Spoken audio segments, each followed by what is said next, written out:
I should be live now. Yeah, I am. Okay, cool.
Okay.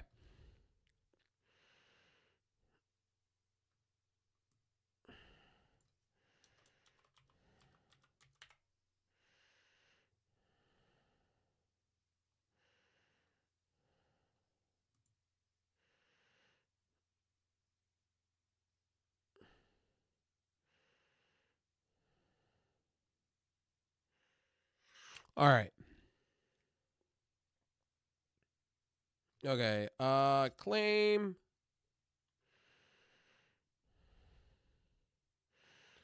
Squad no fills. Keep going.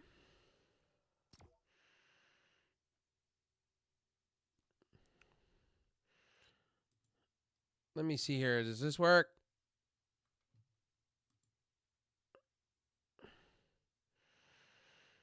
Okay, I'm gonna leave this open for a minute and see if what happens.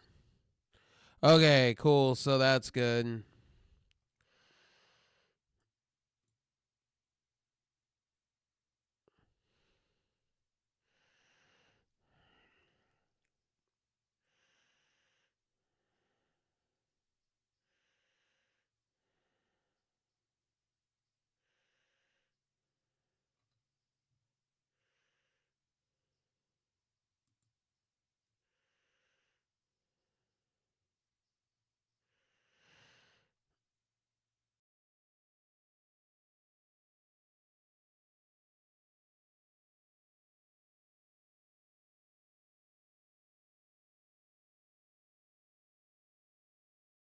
All right, my thing's working. Okay, cool.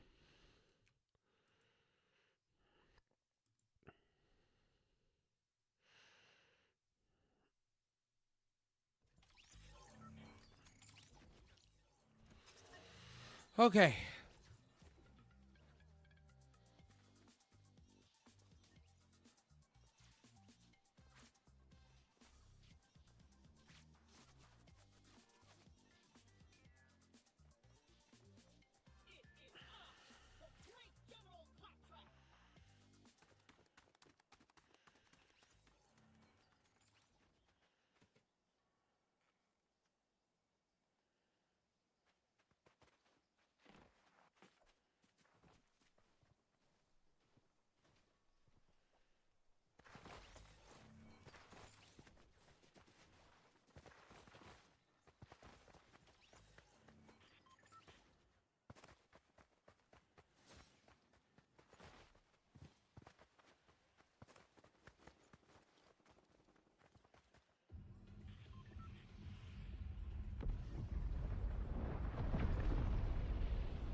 And by the way, The Rock does need some humble pie after what he said and what he did. It's ridiculous.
That's kind of lame.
Oh, wow.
Why is it every time I get unlucky?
Yo, what's up, buddy? Thank you for that, buddy. Is now in your city, Uso. Yeet.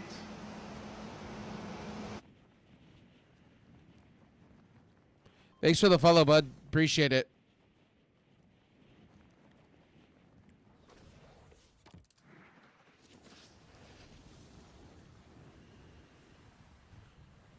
Hope you're having a great morning, buddy.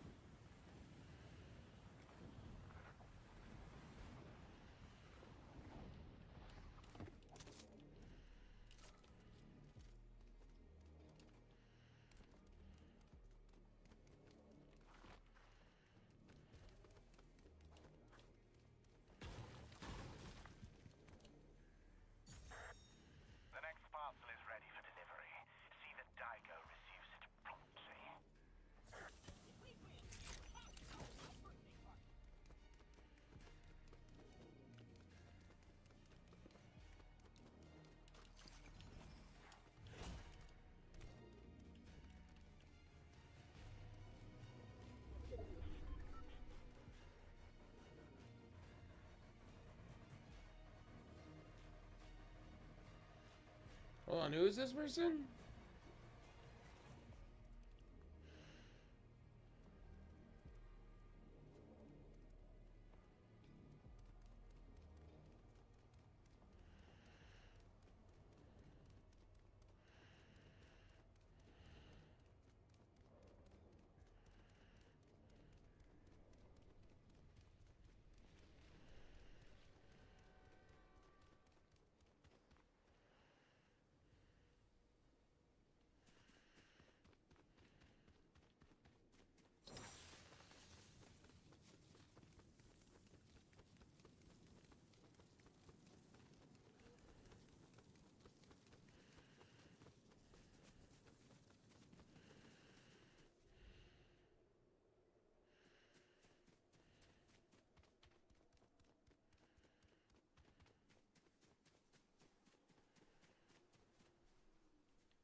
Oh, God.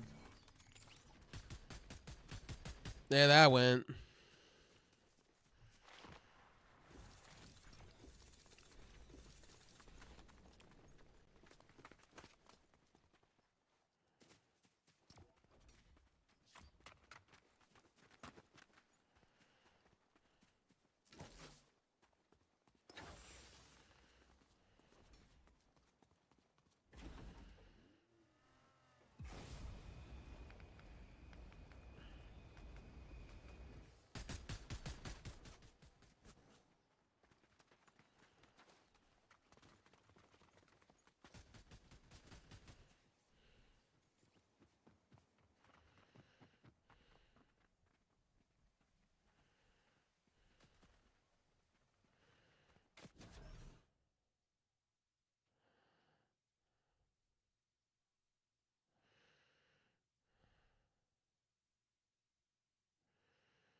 That's wild, man. That is fucking wild.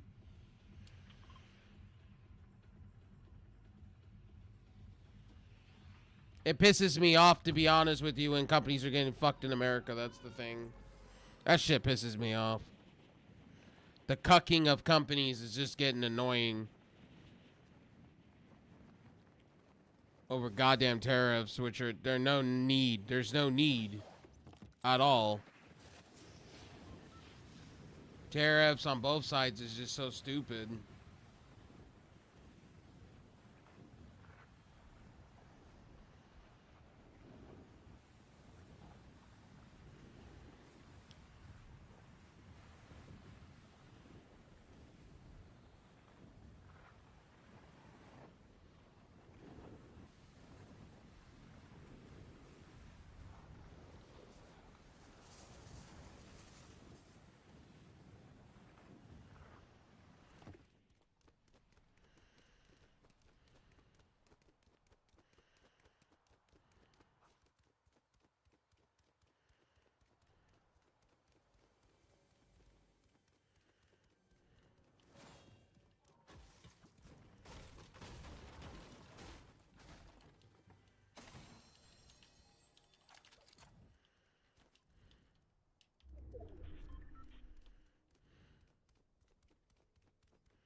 Yeah. Been the story of mine that morning.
Oh my gosh.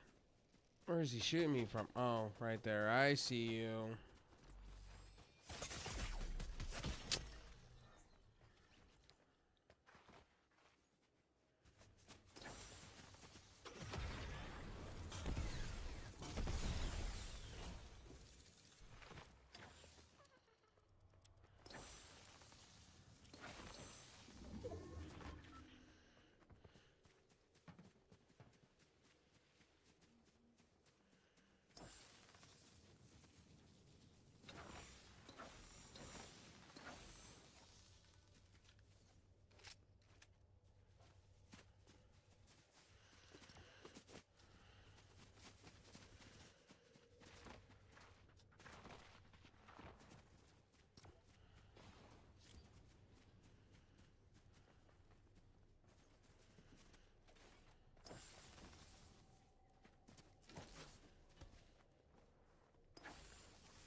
All right, guys. What I'm gonna do real quick is I'm gonna take a chill break from gaming for a minute.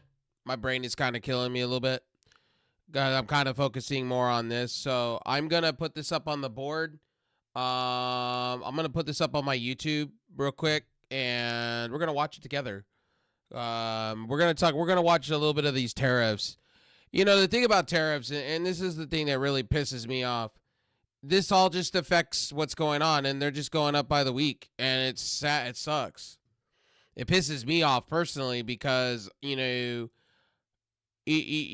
falls into what's going on with me and just pricing everywhere. It's like I just don't know when we're gonna learn when it comes to history that this never works. This ideology never works. And bringing jobs back to America, that the problem is with that is, and even these companies, Corsair, Height, all these companies are saying the same shit. It's like I'm preaching to the choir when I say this. It's gonna take decades, and even it's like the semiconductor. It's made by so many different companies, and what our current regime is asking for, it just makes no sense. It just absolutely makes no sense. It's idiocracy in its finest, and it's like people can sit here and disagree with me, but it's stupid. Jobs coming back to America is a pipe dream. Stop the whole idea of that. I love how everybody likes to regurgitate the same shit, but companies are literally telling you that these semiconductor stuff, like every little chip is made by little different companies from Timbuk Ware, and it's like what our current regime is asking for is, okay, well, Timbuk should be doing this and doing that. And it's like I get called stupid for it, but I'm well educated on this whole subject. And you know what's funny is we've done it to ourselves. Most people won't say this, but we did this to ourselves. In the early 90s, we did this to ourselves. We outsourced everything in America. We did it to ourselves. We outsourced everything. So for people to sit here and tell me that I don't know anything, it's like stupid. Sorry, I don't. This is not a political talk. It's more talking about just pricing in general. Like prices everywhere are just fucked. It's like get fucked, stay fucked. You know what I mean? Anyway, I'm gonna react. Fuck it. We're gonna go right into the YouTube app. Can I? Okay, so I guess not. Okay. All right. So do I have the YouTube app on my on my Xbox? Do I? Kind of want to watch some YouTube for a little bit and react to some things.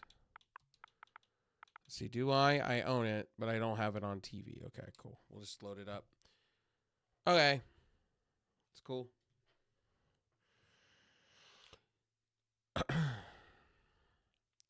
We'll do some just chatting for a little bit.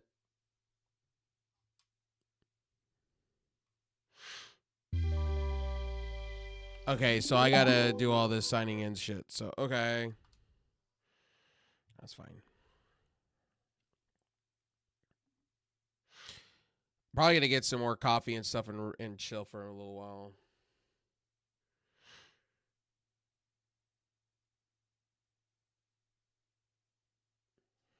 Jesus.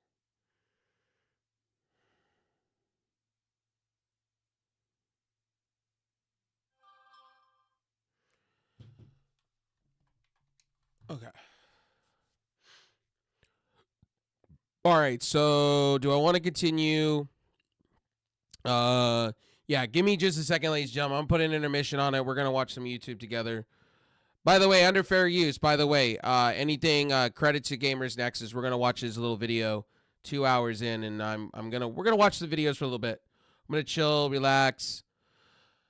I've been gaming for 5 hours now, and I kind of want to just take an hour break. And usually I'm watching YouTube, so I thought I would just have some fun with all of this. So yeah, so why not? XQC and a few others do these watch alongs, so we'll see.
Okay.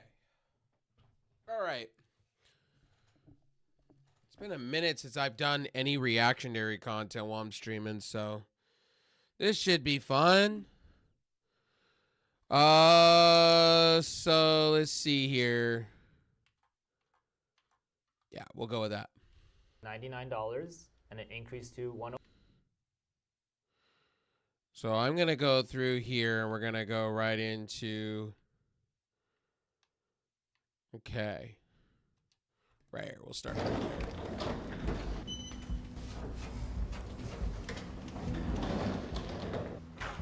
Hi. Yes. Nice to meet you. Nice to meet you. So for example, if we have a $100 case, right? We break it down 50% aluminum, 50% whatever other material.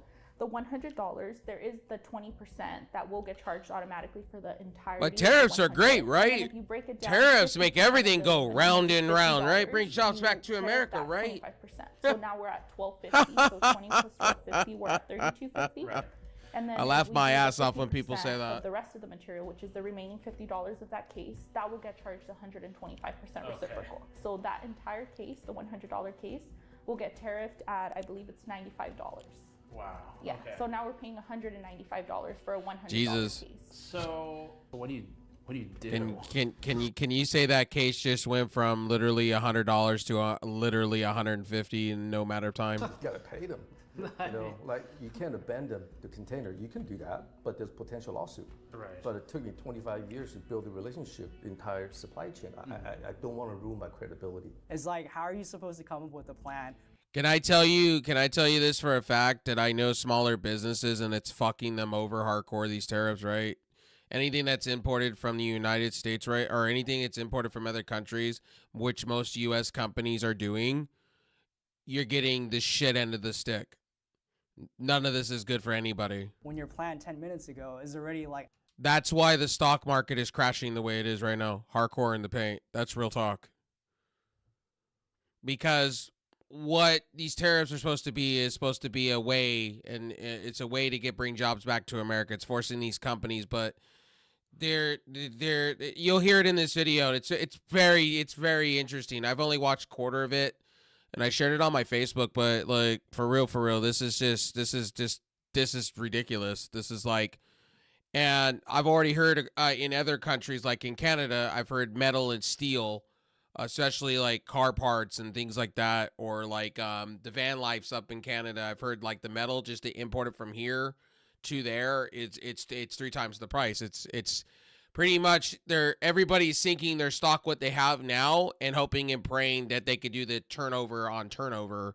And what's going to happen is eventually is people are going to have to eventually either condemn, which will make us pay more, or other countries are just going to start upping prices, and then you're going to have massive fucking chaos, which is already happening. out the window. It doesn't make any sense. Pricing, I mean, we stopped shipping to US right now. And we are... Or what's happening is like Height in their what Height's doing right now is Height's turning around and just going, fuck everything in America, and they're just selling to other countries, taking the hit and being done, they're trying so hard not to get hit with these tariffs, and it's like, it's not a good idea. losing money on...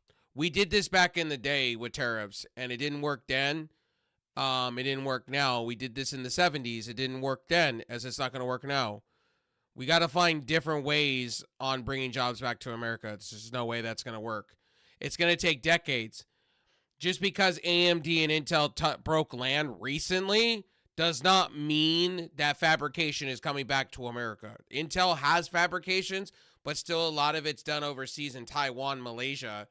And even then, that's going to take decades in time, which people don't understand this. Like, people think like, rah, what the current regime's doing, but at the end of the day, this is no good for nobody. It's going to drive prices up. You're seeing it here. It's proving my point. Everyone we sell. So how much are you losing?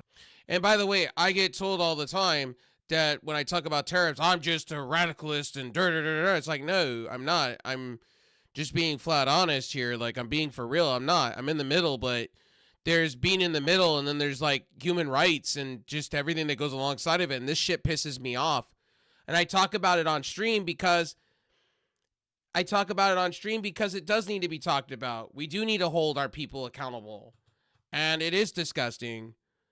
And this person ran on the idea of what the funny part is, he ran on the idea of making things better, making things cheaper, making things better. This is not making it better. How does it put people to go to bed at night feeling any better? These companies, these people are literally talking about, like, this is catastrophic.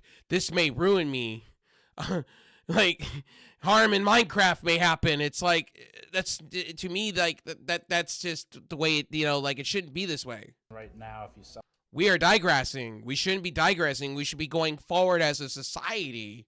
one of these at $140, I would lose. Taking siege on other countries is not the answer to me. It's never been the answer. The answer is, let's find ways to bring back what we need to bring back to America, the Stars and Stripes. This is not it. This will never be it. Lose $91.26. And people could disagree with me and saying this guy's doing a great job, but no, he's not. He's fucking up all over the place, and it shows. Everything I said is coming true, and people are like sitting here because I've been here, done that over history. I've been on this earth for 34 years. Know what the fuck's going on? I ain't stupid. This happened before in history. Like people need to wake up to this. This happened in the 70s, in the 80s. This has happened before. Like, it never works out. We always get fucked at the end of the rainbow. Jesus Christ. For a whiteboard. Oh, man. We even convinced competitors of 3 decades to go on camera together, even touring each other's US-based pre-built computer factories and City of Industry. And just because Height, CyberPower, iBuyPower, and NZXT are made in the United States or own American companies doesn't mean jack shit. Every part they assemble is from different countries. It's like Microsoft, for instance, right? It's like everybody's losing their minds about Nintendo upping their prices about the Switch. Yeah, it is morally wrong what they're doing. Yes, I've said it on video. But here's the thing about that. Here's your bottom line about that. Lithium is made in a different country. Metals that we can't get here in the States, which people are saying we need to bring back, that's going to also be brought in from, they totaled this. An iPhone in 2025 being made only in the U.S. is going to cost 3 times the price that it's worth. Yo, thanks for the follow, homie. Is now in your That city, GM, Oos.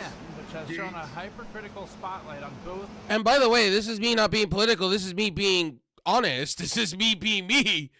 Like, I'm looking to buy a new computer, and I'm kind of having to back off on that idea because I can't afford it. I'm being priced out of a lot of things, and I live in the most expensive state. I'm just saying, things that cost last year at this time are now 3 times the price. Going to the grocery store, I panic. I like panic because I already know right off the rip shit's going. And people can argue with me with that one. But at this time, I was able to get by. This year, not so much. The iBuyPower and CyberPower pre-built Yo, thanks for that follow. can convince these 2 competitors to go on camera in each other's own American factories. And I want to Says a lot. make something very clear. Just because I view things in a certain way does not mean that you shall be banned or whatever else in my stream. No. You could agree with me or not agree with me. It's okay. We can all view things differently. That's the glorious part of life. You know what I mean? That's the glorious part. So, want to make that very clear in my video, right?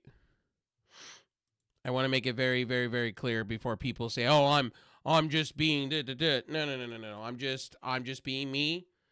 If you disagree with me, we can have a conversation. It's cool. I'm all for it. I'm all game for it. Anyway, like I said, I'm talking about tariffs. This is not a politics talk. You don't need help. You click. You don't need help. You click. That Brad ass, LOL. I got you, homie. About their uncertainty around tariffs. Is all your assembly in this How you doing, building? Mr. Luna? Hope you're doing well, buddy. Full buildings. Okay. In the United States. Yes. All in the What's US. going on with my chats So right now? usually we Like, do, things are not we have a working. lot What of the hell? OT, because of that whole tariff going on, we're not doing OT for the last few weeks. Let me How see many why that's employees not do you happening. guys Hold have? on. I apologize, stream. Here, around 200. And There I we wanna go. Point out some No, irony here. still not. Right now, our solution is we're not shipping into the United States, and we're depending on other regions to be able to move forward. CyberPower manufactures their products here in America. They don't have other regions to do that. I see where the irony is going. So at a certain point, we may not collapse because we're able to sell internationally, but CyberPower is effectively an American-based company. And what % of your business is in the U.S. in terms of purchases, I guess, or orders? Sorry, I'm drinking coffee and I look weird drinking my coffee. My bad. Yeah. Okay. 80 plus. Or more. All right. Yeah. By the way, this is my first time watching this video. I got to 20 minutes and I said, you know, I'm more entertained by watching YouTube right now. I thought I would do some reactionary content. Hope you're all having a great day. By the way, I'm just having fun watching stuff that I like watching. So I'd be doing this off to the side anyway, watching YouTube anyway. I'm just taking a break after 5.5 hours of playing Fortnite and a little bit of that new Oblivion. By the way, Oblivion kicks ass. Remaster, totally worth it. If you have Game Pass, totally go download it. It's totally worth it. Oblivion's taking me back to my childhood, literally. Yeah, possibly more. It would be close to 80 to 90%. Do you think this kills? Yeah, I don't know what is going on. Let me get you a shot on Not Mr. necessarily Lily. anyone's here at this table, Sure. but This is, See if this that's is like coming a up. high-stress event. This will kill some people. and the common theme In talking Minecraft. to everyone In wasn't Minecraft. necessarily the percentage amount of the tariffs or the taxes, but the instability, uncertainty, or unpredictability, using the manufacturer's words, of how these tariffs were rolled out. What do you think is the biggest problem or challenge with how these tariffs are being rolled out? Forecasts change. The entire dynamic doing business changes on, they change on a daily basis. I think it's just like there's no consistency. But this time, the problem is with it changing constantly, everybody's wondering like, oh, what's going to happen tomorrow? What's going to happen next week? But if it keeps changing, then we have no idea when this will resolve itself or normalize. I just hope there's more certainty. A lot has happened, like a lot of changes in the news cycle, a lot of like confusion. But yeah, this is very different. And I think the uncertainty of what's going to happen next week is what's causing all the markets to be very jittery. Yeah. With things changing daily or weekly, I think this is more off-putting for any business than it helps. It just makes things a lot worse from my perspective. And with this, if I see a tariff of 20 or 40% one week, 50 to 60 a day later, then I see it 120%. Then I see, well, electronics are maybe exempt and in Bloomberg. And then I see on Truth Social, no, that's not actually happening. I have no idea what that means. So I can't make decisions because it's not about it being a high tariff.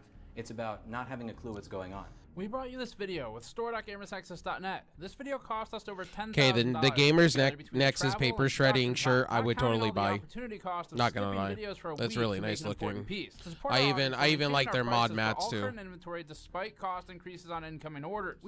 Oh, and by the way, I don't care what side you're on when it comes to TechTubers, Linus, or Gamers Nexus. They're both great for what they are.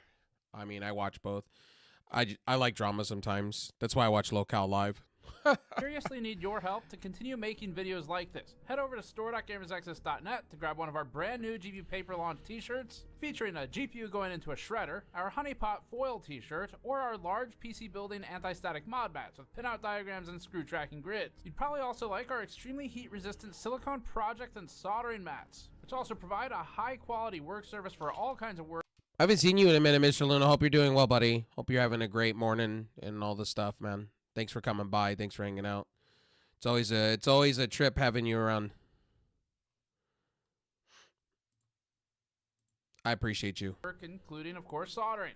You should also check out our tabletop RPG and gaming dice sets with 7 sharp edge resin dice in each kit, including either embedded actual e-waste inductors or Snowflake the Cat miniatures within the dice and the included wooden box, also featuring an included card. Heads up, all of our products will eventually be affected by tariffs in some capacity, even the ones made in the US. Oh, let me get my like some of title our changed glassware, on Kick. because Upchain Logistics, much larger than us, are already affecting the supply chain. Yo, Black Eye We're Chicken, thank you committed for that, to buddy. Maintaining our prices as long as possible to try and weather the storm together with the audience. It's likely we'll have to raise them eventually, but for now at least, you can go to store.gamersaccess.net to support this kind of on-the-ground content while getting something awesome in return. Thanks for your help. Now back to the program. This was a big adventure. We booked a one-way flight to Southern California, spoke to Cooler Master 15 minutes after landing, drove to City of Industry, and spoke to 4 other companies the same day that we woke up at 3 a.m. That's a lot of jet lag, bro. That's a lot of jet lag. Let's keep that a buck. Yeah, that is likely the real barometer. Deal. All right. We've got it figured out. Now we'll know. We'll know which one of us was better at being obsessed with work. Packed everything, rented a car to drive up the coast, attempted to ask local wildlife about tariffs. Excuse me, sir. Can you tell me what you That's think wild. about the newest tariff exemption? No comment. Came to a sudden realization. That's funny. Take a breath before he dove under. This whole trip is really just an excuse for Vitalia and I to fuck around. Oh my. Continued driving to San Francisco to ask Corsair this. Which product category contributed to Corsair's growth the most? And why was it RGB LEDs? Yeah. You guys are back from the ads, Mr. Luna. Thank you for being here, buddy. I appreciate it. Flew to Austin, Texas to see this guy. Oh, fuck you. Louis Got Rossman's back a on the G. plane and flew to North Carolina, then got in a car, drove to Wilmington to go Love here. me some Louis Rossman. And we were He's a coast to coast in motherfucking matter of G. days, and we learned a lot about tariffs. Bro, I would make that guy an Italian dinner, not gonna lie. I would sit down with him and buy him a steak dinner just to hear his thoughts on shit because you know what? He's the man, all right? He's the motherfucking man, all right?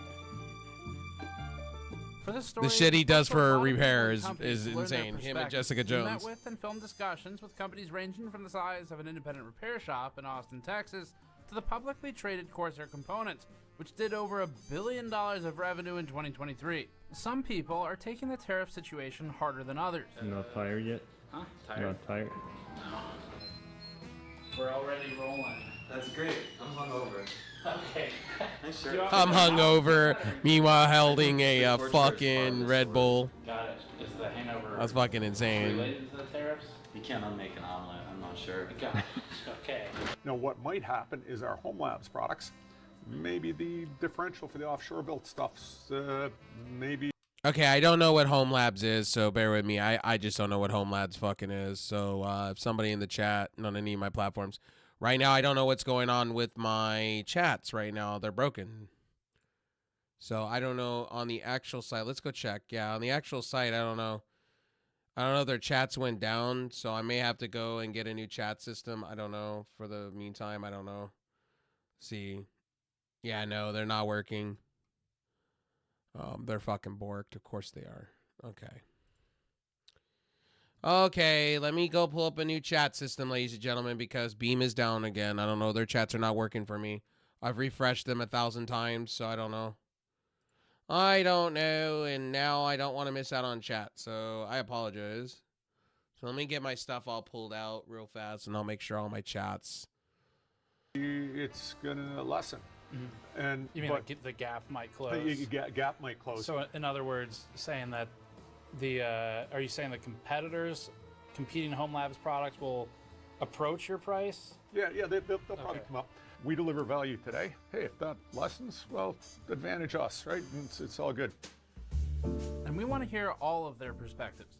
Although everyone today feels the same way about the uncertainty, some feel that way for different reasons. With over 8 hours of interview footage, we have to cut these down for time, but we're not filtering what anyone is saying. The whole point is finding people who say things that we might not have thought of, and that includes things we may agree or disagree with. In order of appearance today, the discussions come from Height, a computer case and cooling manufacturer in City of Industry, California. Thermal Grizzly, Berlin, Germany-based factory with worldwide contract factory usage for liquid metals, thermal paste, and components used in the components, giving it a deeper supply chain position and EU insights to speak from. Cooler Master, a manufacturer of PC and industrial components alike, like Hey, go baby, go. Let me explain something to you. When you talk wrestling, I literally lose brain cells watching you defend your dumbass AEW.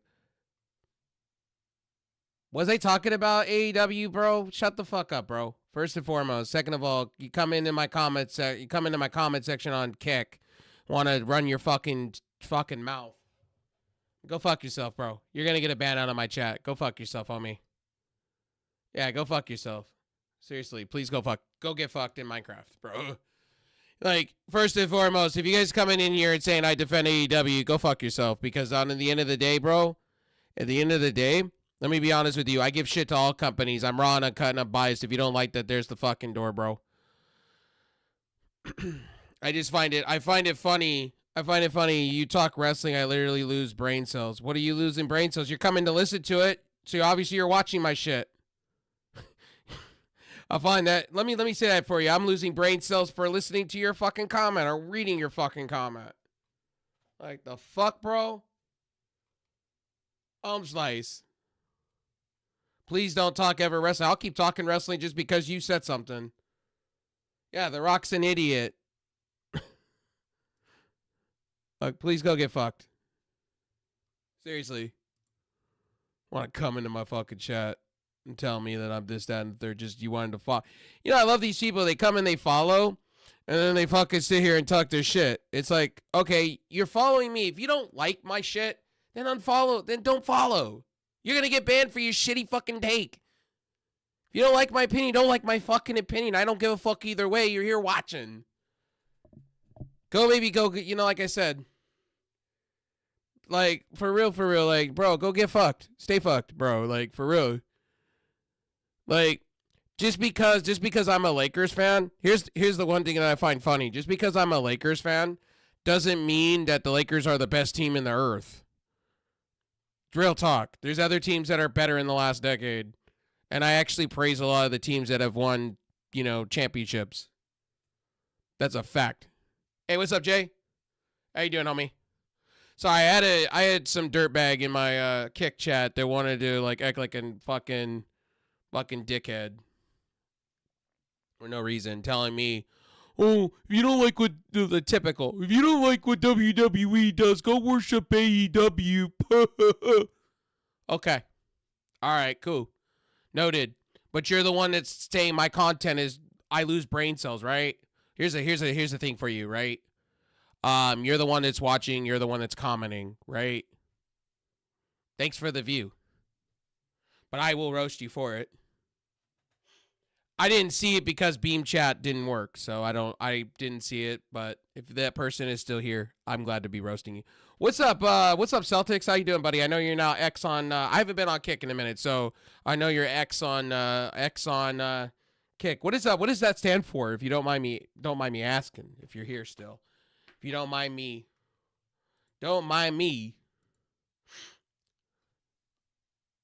I respected the Celtics on Kick stuff because you're a Celtics fan. You know what's funny is I was watching. So I know I'm pausing my video just to talk shit, but I was watching old playoff games from back in the day, like when I was gone and I was like had time to because I may be losing my house and shit.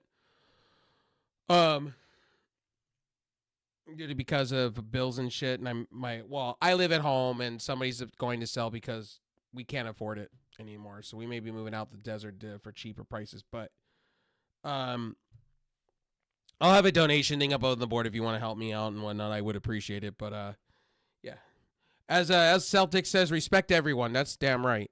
Respect everybody. Love everybody.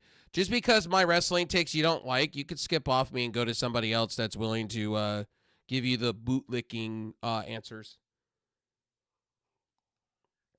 And the Lakers almost went down 0-2 last night. Literally, I literally sat here and went, Minnesota's the better team. I still think Minnesota's going to come out the other side, though. I still believe that.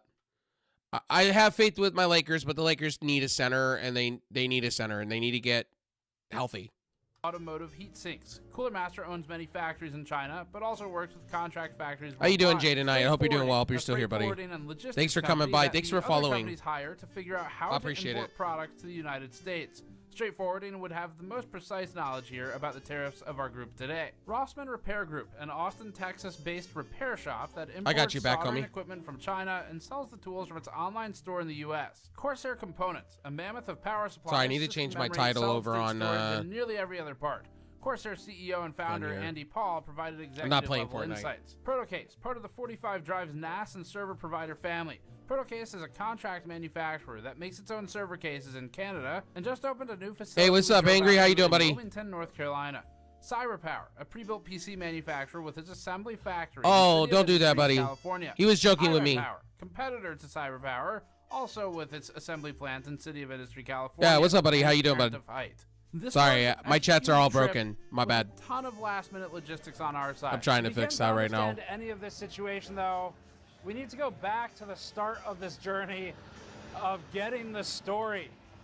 Sorry, if you guys heard me go off, it was somebody about a wrestling take. I guess somebody doesn't like my wrestling take. I get a lot of like these little fanboys that come into my fucking chats all the time, and they fucking want to like unload at me saying your take are stupid. I'm brain cell leaking. Blah, blah, blah.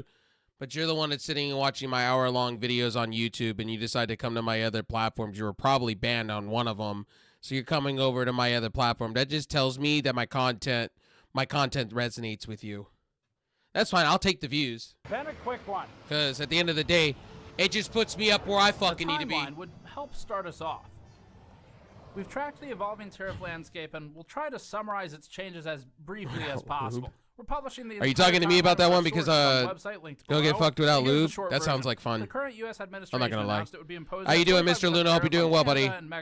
Don't mind Angry. To pause those tariffs before deciding Angry to Josh is unpause with them, everybody. And then they were paused again, but only for cars. Then How you doing, Angry? I haven't seen you in a take minute. into account agreements signed regarding the USMCA, a North American trade agreement Trump signed during his first term. Beyond Canada and Mexico, the administration announced very and widespread tariffs on By the way, most this other is a countries, 2-hour-long including many that documentary from manufacture Gamers PC parts Nexus, in so this get industry, prepared. Like 32% on Taiwan, 36% on Thailand, and 46% I am on still Vietnam. awake. But soon let off the gas. Why are 9 you days awake? And instead relegated most countries to a 10% across-the-board tariff. Hope you're Meanwhile, doing new well. tariffs on Hope China you not counting hope previous you tariffs that have been in are back place to started out at streaming and back to 10%, being going to rise normal. 20%, and then to 54%, and then 104% before ultimately landing at 145% all in the last couple of months. Some of these even were happening in the middle of our meetings with these companies. The U.S. administration most recently said that the tariffs may go as high as 245% on specific goods with inbound docking fees, so it's still By the way, developing. Mr. Luna, Eventually, some exceptions were made for electronics, which includes smartphones and computers. Streaming is but then the president retarded. said I that quit. no tariff LOL. exceptions had been made, and that the administration is looking into further tariffs on I got you. semiconductors. As you can see, these I'll are allow that. Schrodinger's tariffs. As long as you don't open the container, the goods are both tariffed and untariffed. And during our trip, the tariffs changed day by day. April 2nd, 3rd, 4th, 5th, 7th, Well, it depends 8th, on the 9th, person. 10th, 11th, and 13th all had developments in I the love timeline. streaming. But at this point, it's not.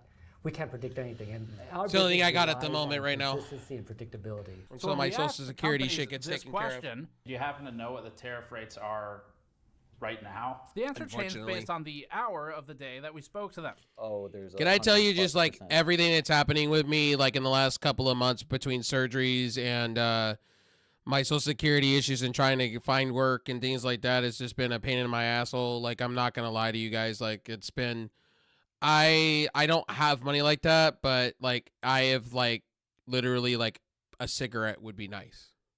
I'm not gonna deny to you guys. It's been like 4 years for me, and it's like I want a cigarette so bad. Like, you guys don't realize, like, I'm stressing out about everything because things are expensive, and I've been stressing out like hardcore in the paint because I've been talking to so many different entities for people, man. Tariff. All in all, we're looking at about 145 So it's like with a new tariff. really, really hard. Yeah. To our understanding, it's 145. Trust me, when I when I go to the grocery store and I see a smoke shop right next to it that sells cigarettes, I'm like, I know I don't have the money, but it would be nice to have a cigarette. Yeah, general. The big Not gonna number. lie. Okay, so the big number that we just had that is official as of last night, we have 125% plus 20% plus the 25% that happened in 2018. So that would bring your total to 170%. Here's why we're talking about all of this. Consumer prices will go up as a result of this activity. Some people. Oh, and by may the hold- way, I was already watching YouTube, so I mostly watch a lot of YouTube these days. So like, don't mind me. I was just taking a break off the view games. that this is a I've been really necessary enjoying that short-term new pain. Oblivion. Others may hold the view that it's Raw unnecessary. remastered. We're It just takes you here to back to talk my about what's childhood. I've happening. been enjoying it. Manufacturers like Height, Meta PCs, Encase, Razer, Asus, Lenovo, Framework, Dell, and Nintendo have already been in the news for price increases, for duties being passed on to customers, or even just halting shipments to the U.S. entirely and drying out that market. So do you guys send them somewhere else, the product, or Yes, we try to reroute them to different countries, different regions. what? So when current inventory goes out, We're dried out. This By the becomes way, a Mr. Luna complicated gives me shit topic all the with time, Many branching valid which reasons for price I don't increases, mind.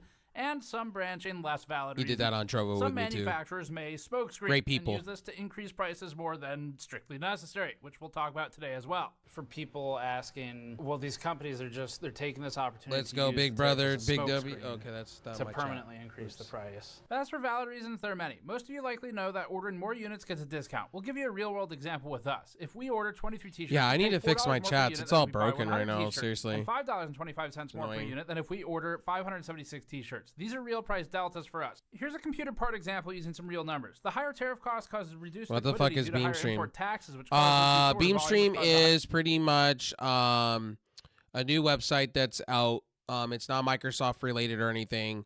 The godfather of esports decided to purchase the name because it was available to be purchased. Microsoft gave up the intellectual rights for it. Like, they let the trademarks go. So technically, Microsoft let the trademarks go, and Angel, the owner, one of the owners of Beam, decided to pick it up and run with it.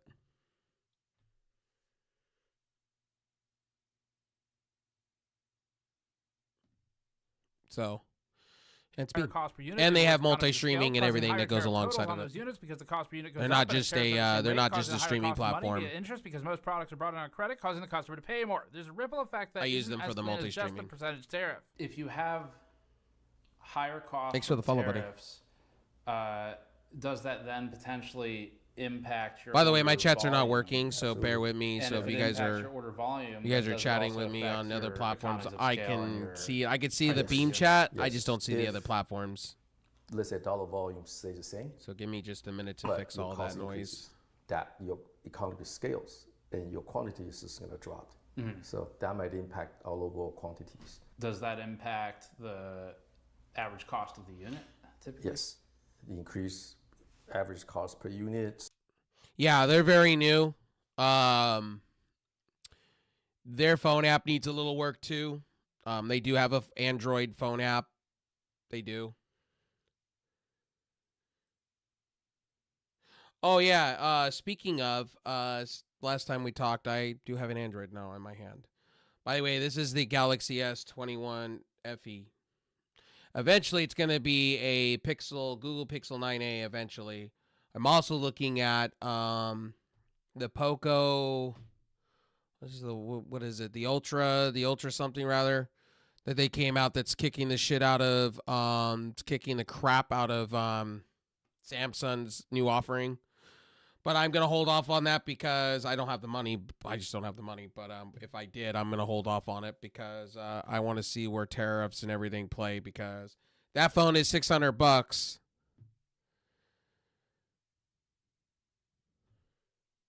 Well, I like Google, so to me, I've never had a bad experience with an Nexus product or Pixel product ever in my life. Samsung, I'm gonna be honest, I've had nothing but more issues on this phone than I've ever had with any other phone in my life. But it's more of signal related because it says it's unlocked. It says it's unlocked. Verizon unlocked. Somebody unlocked it. It's OEM. Somebody paid this off and traded it in. But I can't get it to other I hate the Google UI compared to the Samsung launcher. I like the Samsung launcher, but the problem is their new Samsung launcher is a little buggy. And then on the Samsung 7 or whatever, their UI 7 or whatever, it's a complete shit show right now. So I'm just going to hold off. This phone's got one more iteration of Android. So this phone gets Android 15, and then after that, there's no more updates outside of 2 years of security patches. So this one's on Android 14. Samsung basically delayed for this phone, and all the way up to the 24. The 24 got it recently. 23, 22, 21 all got delayed for Android 15 update with Samsung 7.0 because they're having problems. Potentially pass on to the end users. So if you paid $3 more per unit, Unfortunately. you ordered 1,000 fewer units. Correct. Right. Yeah. And I'm what's lame about this phone in particular, it's a carrier unlocked phone, but the problem is it runs Knox. And the problem is I want to root this phone so badly. Like, I have all the tools to do it. I know how to do it.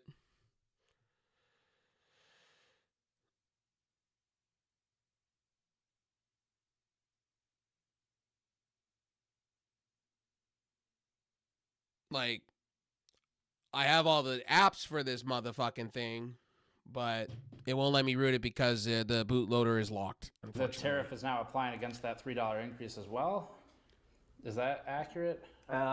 Yeah. Now, another phone I have been looking into, and outside of this phone, I have been looking into, like I said, the Poco FE, whatever it's called. That's better than a Samsung Galaxy S25 on paper, and the benchmarks are great.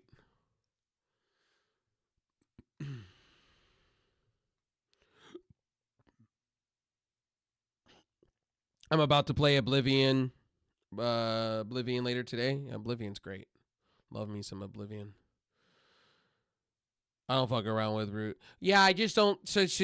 For me, I want the latest Android, and I want Lineage OS on this. And unfortunately, with Android 15, and I like stock Android. I don't really like Samsung's UI or any other UI. I end up rooting phones. But then slowly going into this phone, I realized, no, you cannot root this phone, unfortunately. It's just out of the cards.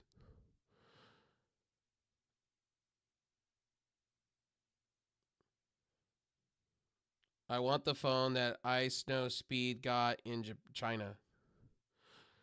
Are you talking about the Huawei, the folding phone that they have going on? Are you talking about that beautiful phone that they have that I really kind of want, that folds out, that's like a square?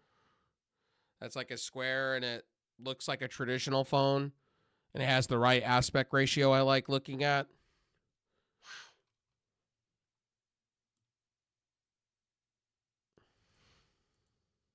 Yeah, I've seen a lot of people with that phone. Unfortunately, unfortunate part, Huawei's banned in the States. That's the shitty part. They're banned in the fucking States. We understand it. I would love to have one. So whether you pass on the end user or we absorb those costs. Right. I like foldables. Right. But if it's like 100% and you pay $3 more, now it's like Camera quality looks basic. Yeah, I feel you. Right. Yeah. When I watched that on YouTube, it seems like it didn't look good. It's like snowball effect. Correct. Yeah. So, okay. And then, by the way, tariff, we had to prepay those. We had to prepay. It also creates our cash flow burdens for the finance team. Because they thought, okay, the current regime back in 2016 thought ZTE and Huawei were selling our data basically taking our data on our phones and selling it to back to China. That's why. And a lot of people were using, government officials were using a Huawei product, and they didn't want government secrets and shit like that, so they banned the shit out of them. So we probably potentially. Now, keep in mind, Huawei makes a lot of the signal towers in the States. Fun fact. So the joke of it all is Huawei makes a lot of stuff in the States, but they were worried that Huawei's tapping in to sell data and shit to China, back to China, or to China. So current regime was like, oh, hey, we don't want this, so ban. And then ZTE was basically another Chinese company, and they just went, off with your head, too. Need to borrow more money from the bank to operate business, increase interest.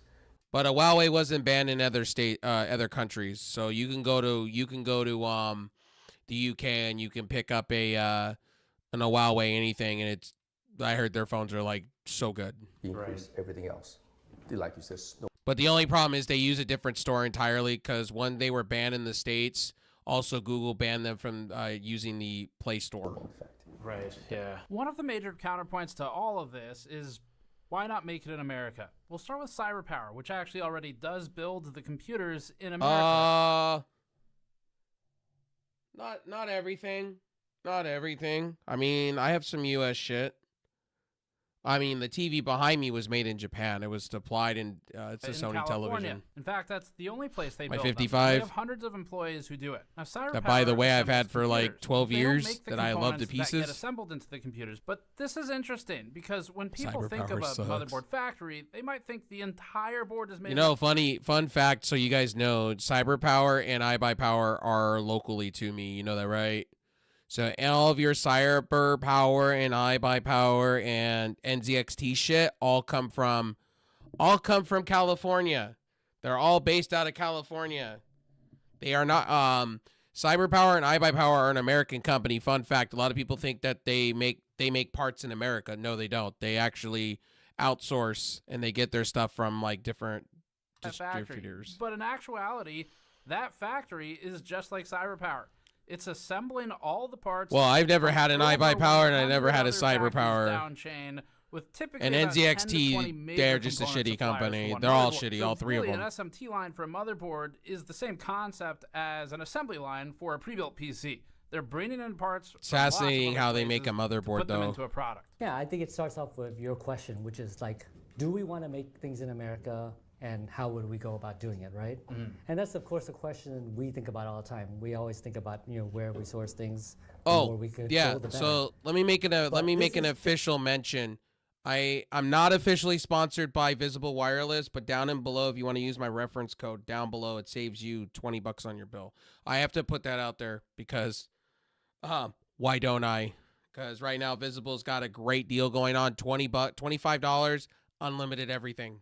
Just represents one out of like anywhere between 9 to 10 components that make. I'd rather buy a the basics PC of a from computer. Temu. I get you.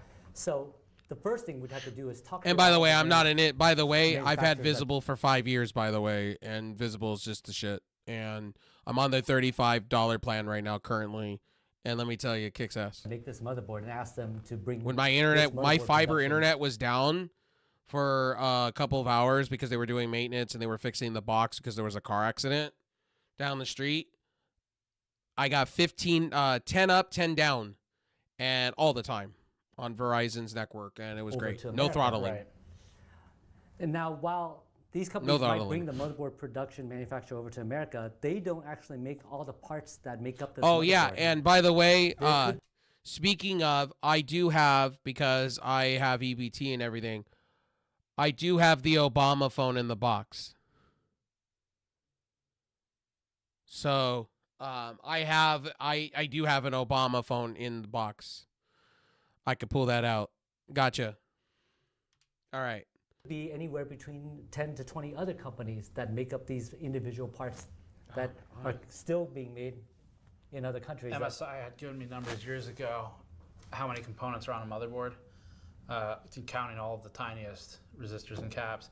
And on a high-end board, top of my head, it was. I'll show you guys the thousands of Obama components, phone. like counting all the small. So many of you have asked me. So a lot makes up a motherboard. Because I qualified for one, and so I decided to get one to see how bad they were. They're terrible. Just that one thing. I got to return that And back sometimes it's in so the mail important eventually. that when they have a problem at their factory, all the motherboard companies start having problems. They all source from this one guy in China or wherever. So you'd have to bring all those component manufacturers over as well to bring it to say that it's made in America and avoid the tariff. But once you do that, these guys that make this plastic or this aluminum, they also have to source their raw materials from somewhere else, which then ends up having a tariff as well. So no matter how many companies we bring over to try to complete this ecosystem, this supply chain, somewhere along the line, there's still going to be sources that must be tariff and made overseas. And then you'd have to bring that entire process all the way up to this, to the final process of us putting this into a computer, all into America. The goal of the tariff was to bring manufacturing back to America, was the argument, right?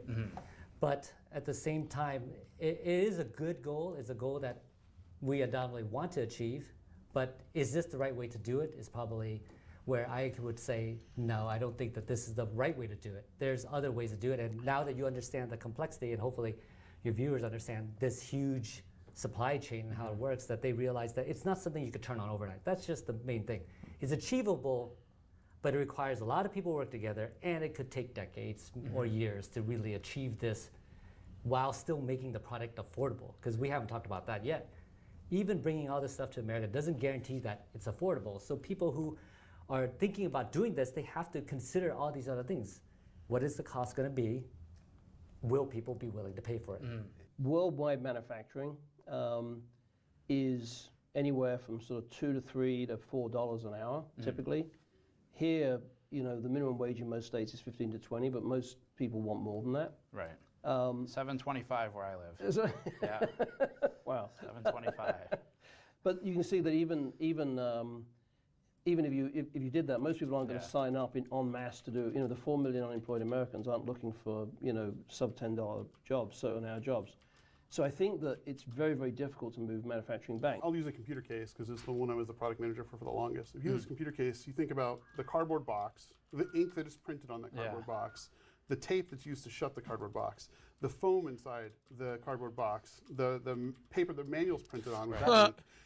The case itself has steel, it has glass, it has maybe aluminum, it has some ABS plastics, it has rubber for rubber grommets, sometimes different durometers of rubber. Screws that come from one factory, fans, which are usually either bought from a fan motors for fans, blades for fans, wiring, the connectors that go into the 3 or 4 pin headers, all of those elements have to come from somewhere. So there's a supply chain that goes, decades back into who started this factory that makes nothing but screws. And that's right down the street. Yeah, the screw factory is 2 blocks away from the case factory, which is next door to the cardboard factory, which is next door to the ink factory, which is next door to the foam factory. And if you want to go from I have nothing to I have a completed product in one city block, you can do it in China. You can't do that in North America easily right now. And it would take a long time to get to that point. This question came up in every single interview we did, and it interrupted the flow too much and lost some of the meaning when we tried stripping it out in the edit to shove it all into one section. So we'll talk more about this throughout the entire video. And FYI, I want to make something clear. I want to make something clear in my own streams so you guys know. I watch all wrestling products. I watch AEW, WWE, TNA, New Japan Pro Wrestling. I watch lots of wrestling, man. It doesn't matter what fan you are of what wrestling product. I watch them all. I enjoy them all the same. Like WWE tonight, Trick Williams and Joe Henry tonight, and Umofeli. That shit was legendary.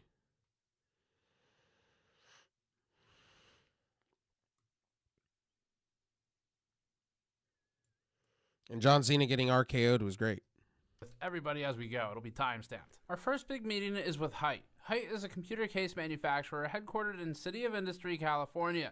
This meeting includes unique insights to the actual costs and margin structure of some products, which helps us to understand the real dollar amounts affected by tariff changes. And this kind of access is very uncommon.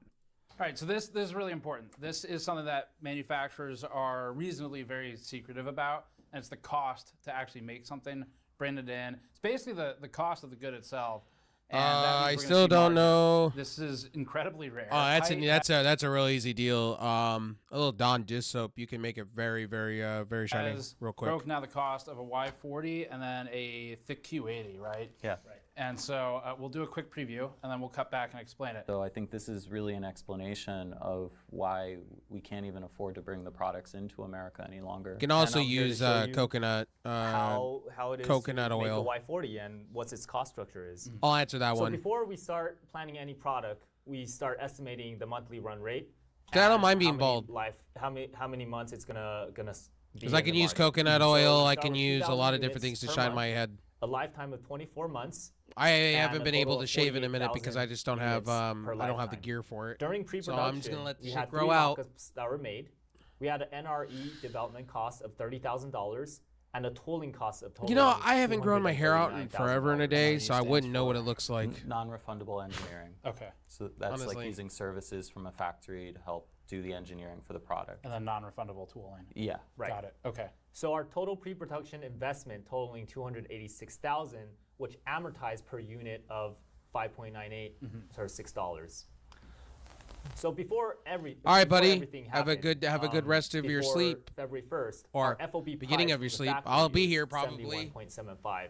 And you could see all the events that happened. This is blank. So our tariff. Bro, I've tried to wax my head before. Our case per pallet now legitimately make it shine. I've tried it before. Cases per pallet. This is unfortunate. I can't get the 600 case per container. So now we start calculating the razors that you buy in the store. They don't shave all the way down to where it makes your skin just skin. Divide by 600. I still have like little like 5 o'clock shadow up on top. Fee, trucking so fee, stupid. Unloading fee, and port fees. This is known as the local charge, amortized to $2.50. So the total freight charge per Y40 to bring into the U.S. door to door is $12.50. So if we add up that, Glad to see you back altogether, around, buddy, our too. FOB price is Thanks for coming by. $71.75. By the plus way, I don't freight see in kick chat, so let me $12.50, fix my kick chat. the storage fee of $2, and an amortized investment of $5.98. And this is all per unit. This is all per unit. Oh, and FYI, I'm gonna have a mouth and I'm gonna have an opinion, by the way. Just to let you guys know, like when stupid people come through my comment section on any of my platforms, I'm gonna tell them, like, if you're gonna tell me that I'm a fanboy of a product, or you're gonna tell me that I'm just an AEW bootlicker or whatever, I'm gonna turn around and tell you to go fuck yourself. For real, in Minecraft. I'm going to. Because I watch all products. And I love how I get called that all the time. It's like, bro, I cover more WWE than I do actual AEW. And when I came back, I covered WWE. Night 1, Night 2, and the Go Home show for SmackDown. So I don't know where you guys are getting that I'm so-called an AEW fan boy or whatever. Our landed cost would be Or it's somebody that I pissed off on YouTube that wants to come cry over on my other platforms. $92.23. In order to sell at $129. By the way, somebody's going to tell me I'm demoralizing people, right? $9 That's MSRP, the new one. And to have the retail margin of 25%, our height margin would be $5.27, while we take 5% margin. Is that retail margin pretty standard? Retail margins are pretty standard. They are really hard to negotiate, that percentage. Okay. This is basically nothing. Yeah. Yeah. I mean, you might even call it a kind of loss leader, right? Yeah. This became a product that we were effectively just growing market share with, making about $5.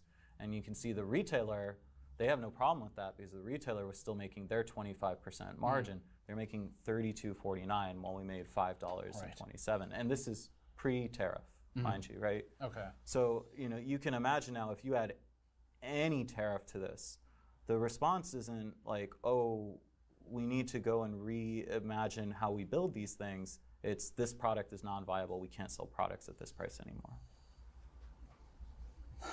And this is how you get to potentially not bringing them to the U.S. Yeah. Shit. Yeah. All right. It gets worse. So. It gets worse. So, 2018, there was a tariff called Section 301. It was a 25% tariff on certain items. This is wild the case to know. was excluded, but that will end. It might extend. It might end during May. Let me go to my 31st. So we YouTube put chat a because price I probably got a right few there. people Show over the cost there a little later. fucking wanting to bust my balls. February 4th, we have the 10% tariff on the cases. So that increased our costs by $7.18. During March 4th, there was a 20% increase on tariff on the case, so brings our costs additional $14.35. Let me go see. There was during March 12th, there was a 25% aluminum tariff, but this doesn't apply to the case. This applied to some of our coolers. During April 5th to April 8th, there was a 10% reciprocal tariff that was added. Let me grab my Caster Labs app and see what's going on. And currently, yo, what's we up, have Dream? How you doing, buddy? 25% reciprocal tariff that increased our cost by $89. Hope everybody's doing well. I guess their word here. Quotes. How you doing, homie? Hope you're doing well. Okay. It's been a minute. Start looking It's been a minute for me. So if you guys want to know an update with me, I've been dealing with finances and shit in my own home. So we may be moving because I'm being priced out. So either somebody in my home is going to default or we're just going to go somewhere else and take this somewhere else, unfortunately. So if that happens in the future of things, just to let you guys know, if you guys don't want that to happen, let me be real. And then I got to, some people are going to say this is begging. It's not begging. It's more of just letting you guys know. If you guys want to see this show keep going and seeing the lights continue, I'm having a hard time trying to find a job just because of my Social Security issues. So please, if you guys want to see the show, donate. Donate links are down below on YouTube, all these platforms. So if you guys want to help out the channel, help your boy out, I would appreciate it. It all goes back towards my internet, things like that, house stuff, things like that. Doing great, moving to Tennessee next month. I may be moving myself, so we got a house. Hell yeah, brother. Hell yeah. I'm happy for you. Hell yeah. I'm glad to hear. I'm glad the positivity train. Our landed cost here during different times. Now, during the first wave, it would be We're watching a Gamers Nexus video, by the way, on YouTube. 106, and in fact, I actually want to watch, so we'll skip this one because this is a 2-hour long one. Let's see what Let's see what Stevie Richards has to say about. I thought it would be Jeff Cobb because we have to really further that Samoan story. You know what? I thought it was either going to be Aleister Black or I thought it was going to be Joe Cobb. I'm with him. With the Bloodline and other people, and you bring in Jeff Cobb. I have to say it. I've been around them most of my life and career. Can you name one bad Samoan wrestler or anybody of Polynesian descent? They're all. By the way, I have an opinion in a mouth. The Rock screwed over WrestleMania personally. I just don't agree with The Rock's standpoint, and I think him and Triple H are both. I'm going to keep it a buck, and I'm going to be honest. Insurance rates are very high, so mortgage rates. Yeah, I feel you. Oh, yeah, for sure. I feel you. I'm suffering with a little bit of everything on a little bit of everything, so I feel you. Trust me, everything that down here where I live is like 2 times the price, and it's this year alone. Last year, I was able to scrape the barrel. This year now, no, not so much. The person I caregive for, my mother, is deciding that we may sell this popsicle stand, take the money from it, and go out to the desert where it's cheaper, where it's like 2 times cheaper. And she can afford it, and I can afford it doing my side hustle stuff until my Social Security gets fixed. And then do my thing. So, yeah. Oh, awesome. Ooh. Was it Manu? Yeah, but he was in for like 2008 for a second. Manu was part of Legacy with Orton, DiBiase. Oh, by the way, fair use, everybody. This is under fair use. I'm responding. I'm having a reaction. It is under fair use. So for somebody to tell me that this is not fair use, fair use. By the way, I had somebody on Kick.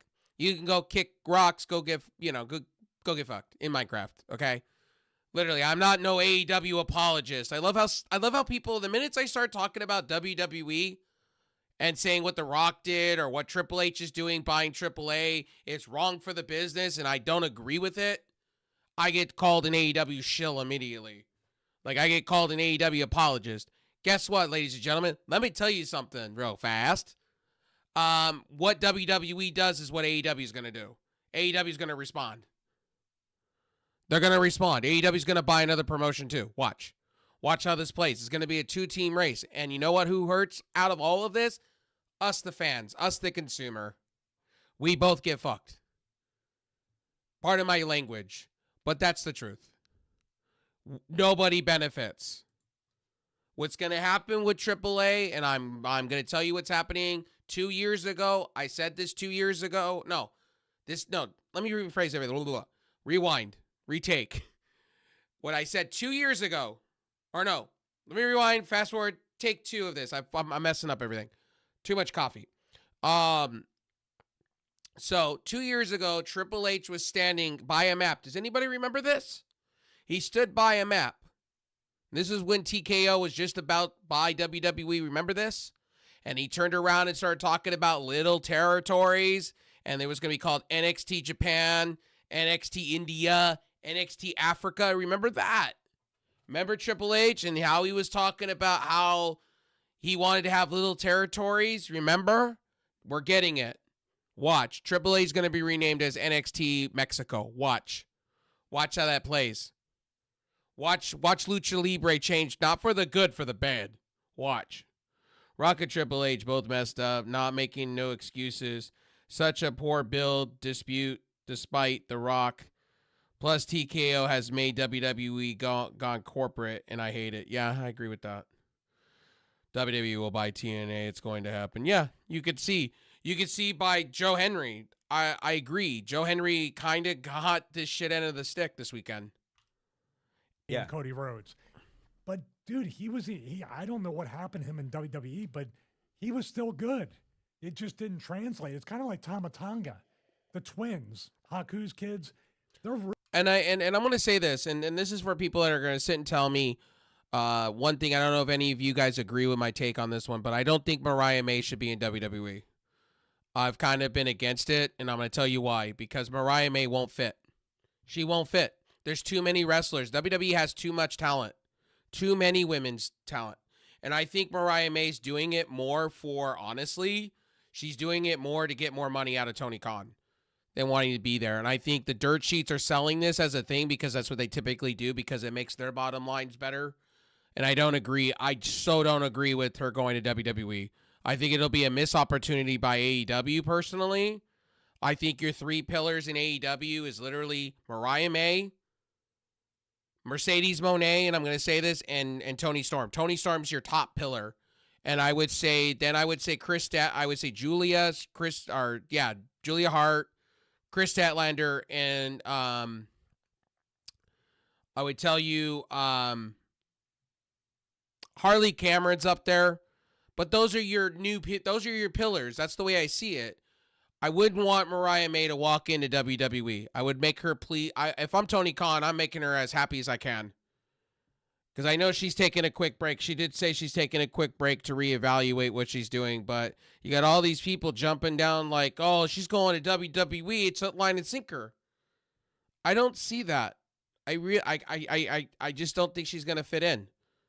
Why I say this, they have too much talent. Take a look at WWE. They have Julia, you have Roxanne Perez, you have Valkyria, you have Michin, you have, I could just go on and on and on. And they just signed like 5 more talents.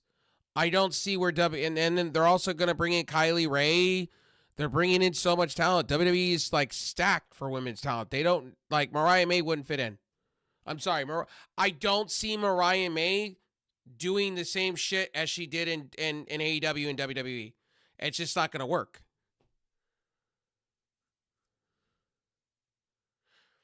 And if she goes over to WWE, she'll be lost in the sauce. I will say that. She'll be lost in the fucking sauce. Really good in Japan, but for some reason it's just... It's the same way I feel about Miro.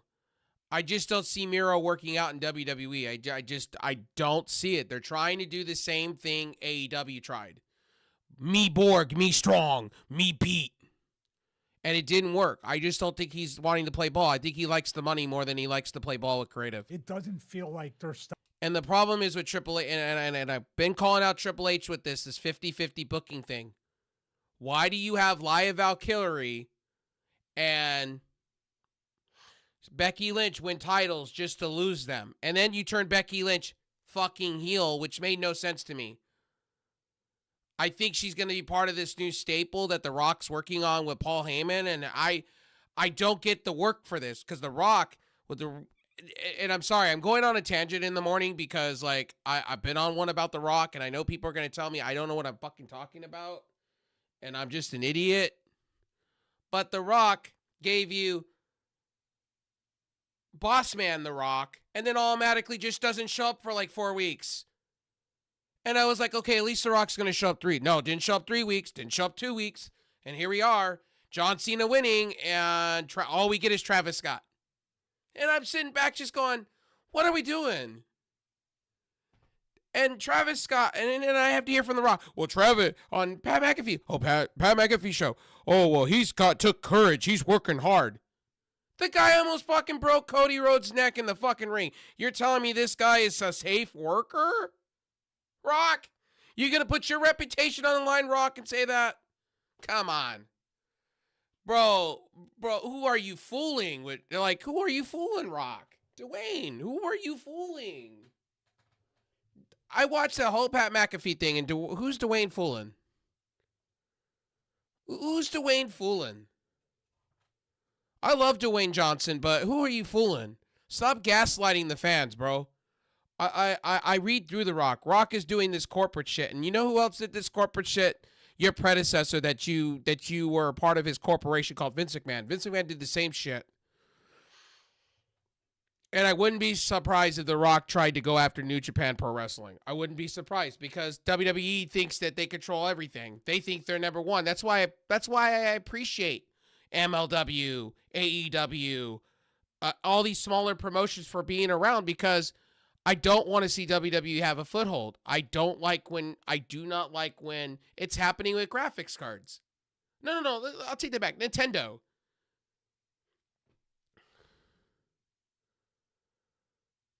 The Rock and Ryan Reynolds are a brand. Yeah. I just don't get it. I personally, like, it just makes no sense that when The Rock was talking, I turned around and I just went, oh God. Oh God. I just went, Rock, I love you, but I think you've just lost your mind. I'm sorry. People can turn around and tell me that, oh, I'm this, that, and the third, and I don't know what's being said, but like, I'm trying to see where my chats are.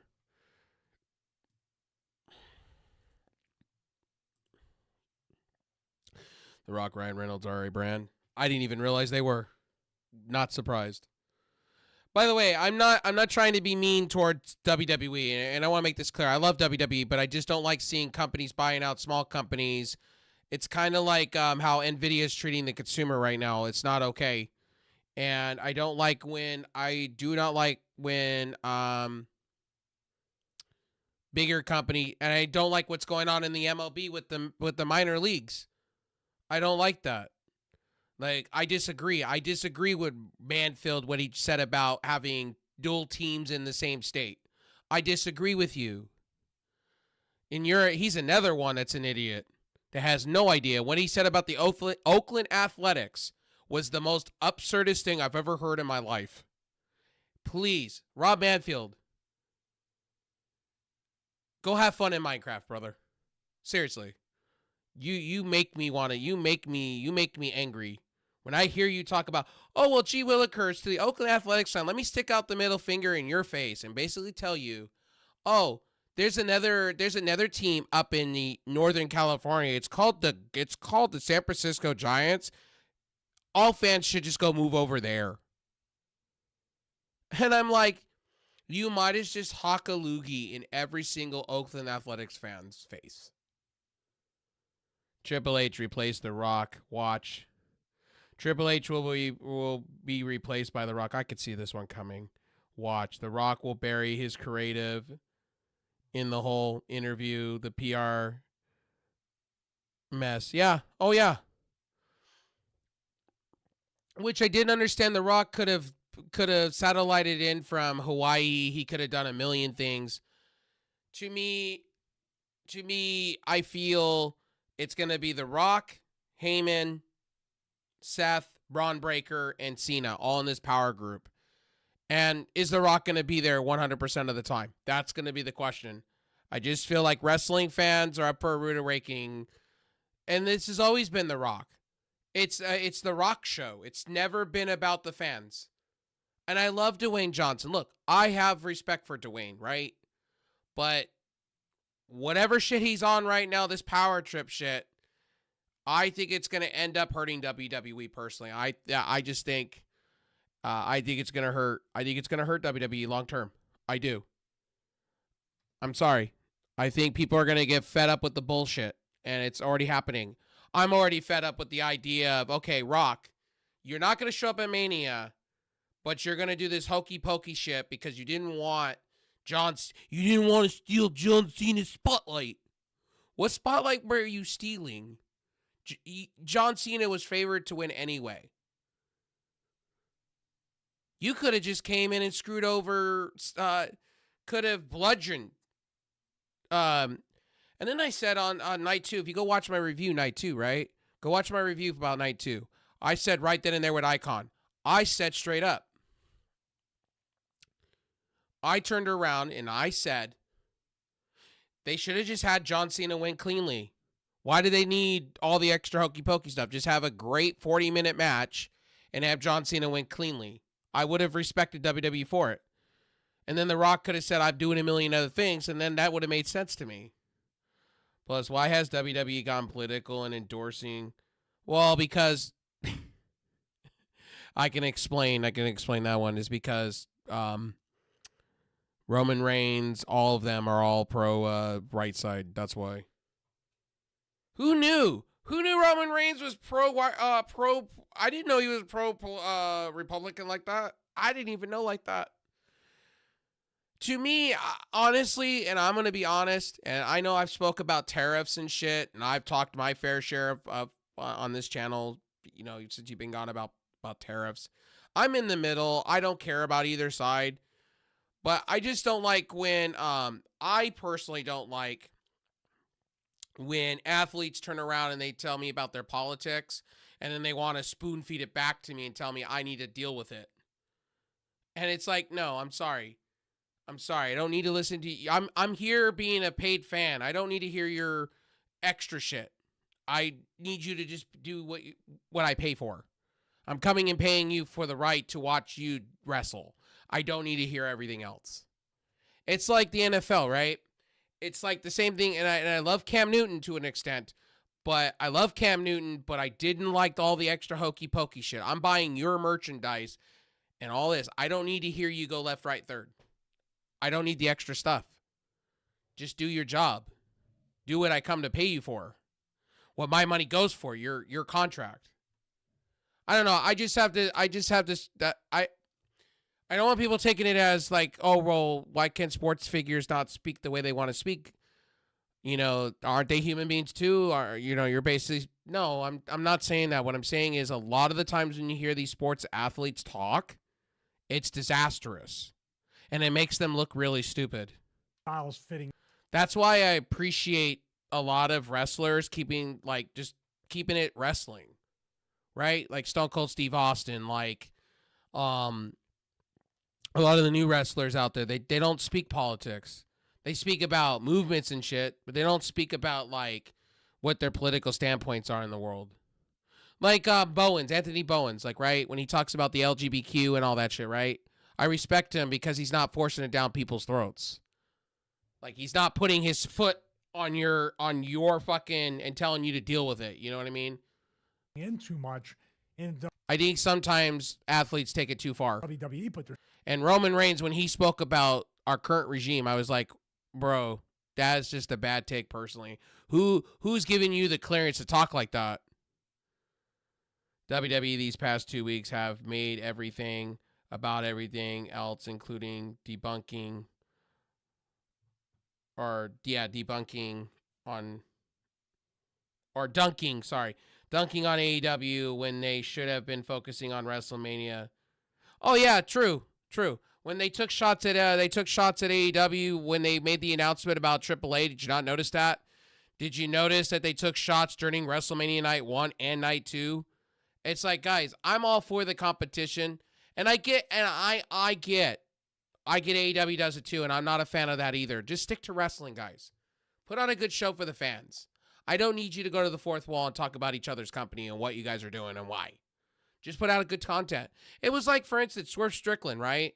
I didn't like him when he said, fuck Booker T. After what was that all about? Like, bro, that shouldn't even be. That shouldn't even be a thing. Like, personally. Like, chill out. Like, for real, chill out.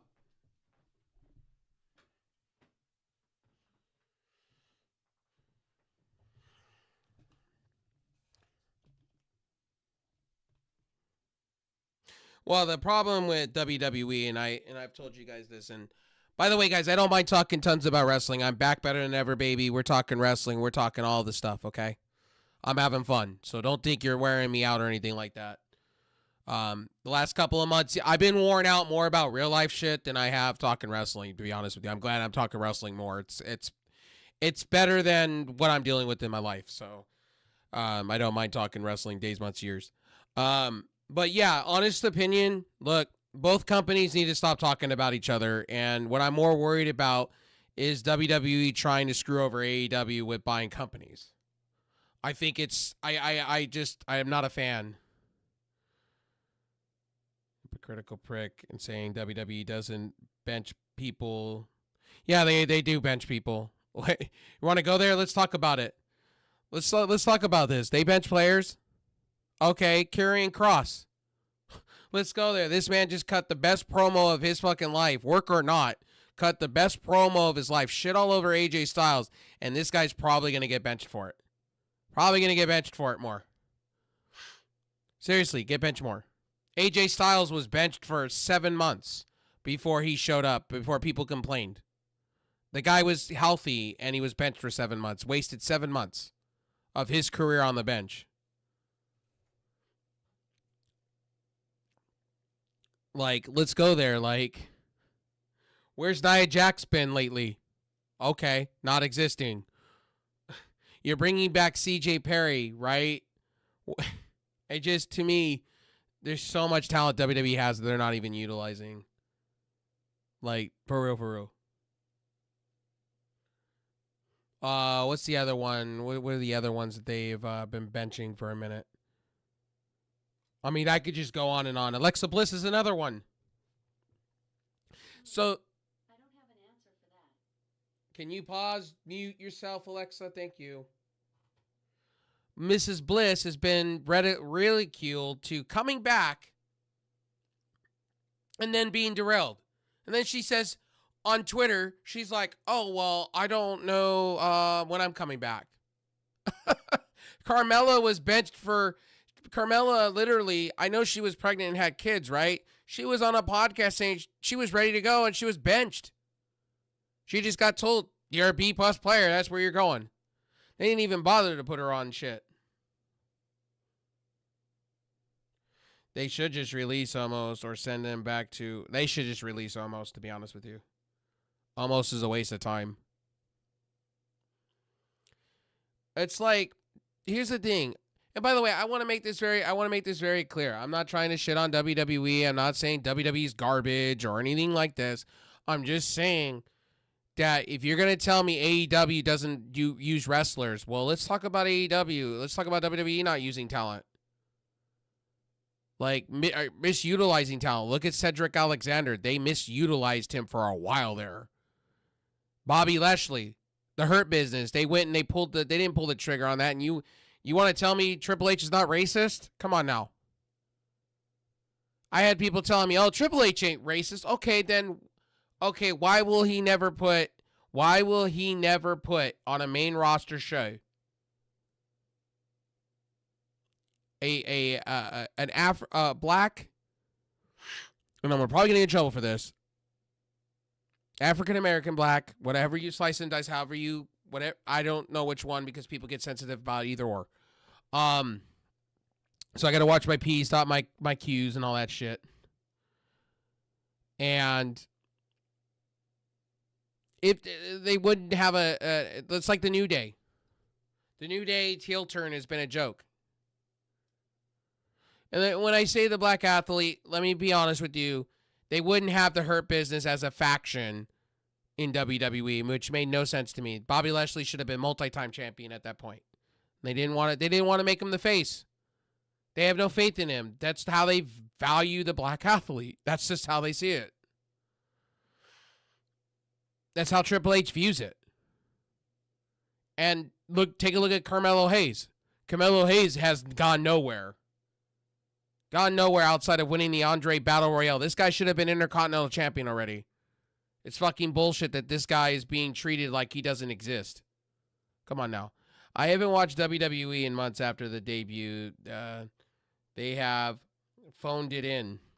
Well, I've been watching lots of WWE and AEW and New Japan and all that. Like, I watched Bloodsport over the weekend, which was really good. Karrion Kross looking amazing. Tom Prescott, formerly known as Baron Corbin, looking good. I watched... I've been watching a lot of wrestling lately, and I've been watching I've been watching more of the MLB season and the stuff, but I've been watching a lot of wrestling. It's just that, I love how some of you come to my chat and you want to fucking tell me, right? You want to tell me off. You want to tell me that, oh, I'm just an idiot and I'm losing. Then why did you come to my channel in the first place, which you know you're going to get? If you think I'm insulting your intelligence, then you should back off and then leave my channel. Simple as that. Go watch somebody else that appeals to you. Like I said, when I said I came back, I'm not going to talk about all these other channels, by the way. When it comes to what I'm doing, when I do my reviews, I'm focusing on my audience and where my audience wants to go going forward. And I said that to Icon. So you're going to see a lot more Icon. You're going to see a lot more reviewing. Right now, I'm just literally reactionary content. I love Stevie Richards show. I'm a huge Stevie Richard, Maven, Eugene fan. Like, I watch these guys' show because I like the new generation of podcasters and whatnot.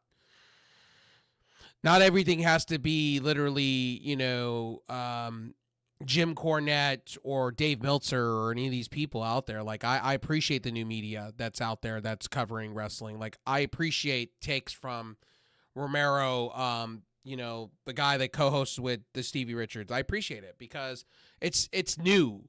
I like fresh takes on things. And I also like the fact that Jonathan Coachman and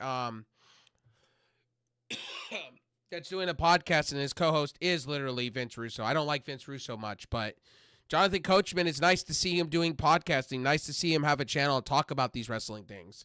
It's a nice new take in the wrestling space. I know these people get flack for what they are, but it's not the typical take. And I know a lot of people don't like that, and it's okay. Like, not everything is for you. And that's the same thing with my channel and everything. Not everything is for you. Really good workers. I'm not here. And I want to say this. Tony Khan don't pay me for my opinion. Nick Khan don't pay me for my opinion. And I don't give a damn. I'm going to say what I want to say. Like, yeah, I shit all over Jay Cargill over the weekend. And if Jay Cargill watched, Jay Cargill, you're garbage. You're garbage. You're too green. You're garbage. You can tell me to go to my mom's basement, okay, Jade, but you're garbage. You showed me that you cannot wrestle when the stars are bright. You are the Ryan Leaf of wrestling. I said it. You're a choke artist. You are a choke artist. Naomi carried you. To all the shit you tell fans all the time that doubt you, oh, I'm getting better. Okay, you were in the Performance Center for 6 months before your debut. Or 4 months. What did you do for 4 months? Like, you look like you got jacked, but you ain't good. You're horrible. And I think you lost a step because the Jaded looks terrible. And by the way, Jaded is literally a widow's peak. Who was doing that? Victoria was doing that years ago. I think you need to go take notes from Victoria because you don't have it, Jade. And I've said this about you before. You ain't women's champion, but they're going to put the belt on you. They're going to put the belt on you. One thing in night one, I will give credit to to WWE on, and I golf clapped with Icon. I said, Charlotte Flair put over Tiffany Stratton. Put her over. And I said, you know what, Charlotte? I respect you now. You did the right thing. You did the motherfucking right thing. And literally put her over with grace. And I said that. And I was like, you know what, Charlotte? Golf claps all around to you, buddy. You deserve it. And you know what? Good. Charlotte Flair should be doing this for a while. Putting over people. She should be. She should be losing a lot. She's won 15 championships. She doesn't need to be her father in incarnation. Anyway. I've never been around a bad one. By the way, welcome to my channel. If you know me, I talk a shit ton. I analyze wrestling. I have a mouth. I have an opinion. Some people think I fucking tear their brain cells out and put them on a table. Well, I'm sorry that I do that to you, but you come to watch. So thanks for the view.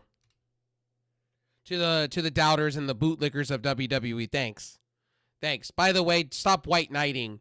I love how some of you come to my channel and you fucking white knight. Stop white knighting for a company, a corporation that owes you nothing. And by the way, The Rock and Nick Khan basically told you you're puppets. You know that? You're sheep. You know that? The Rock yesterday went on the Pat McAfee show and shit over fans. The same way Rod Manford basically shitted all over Oakland Athletic fans.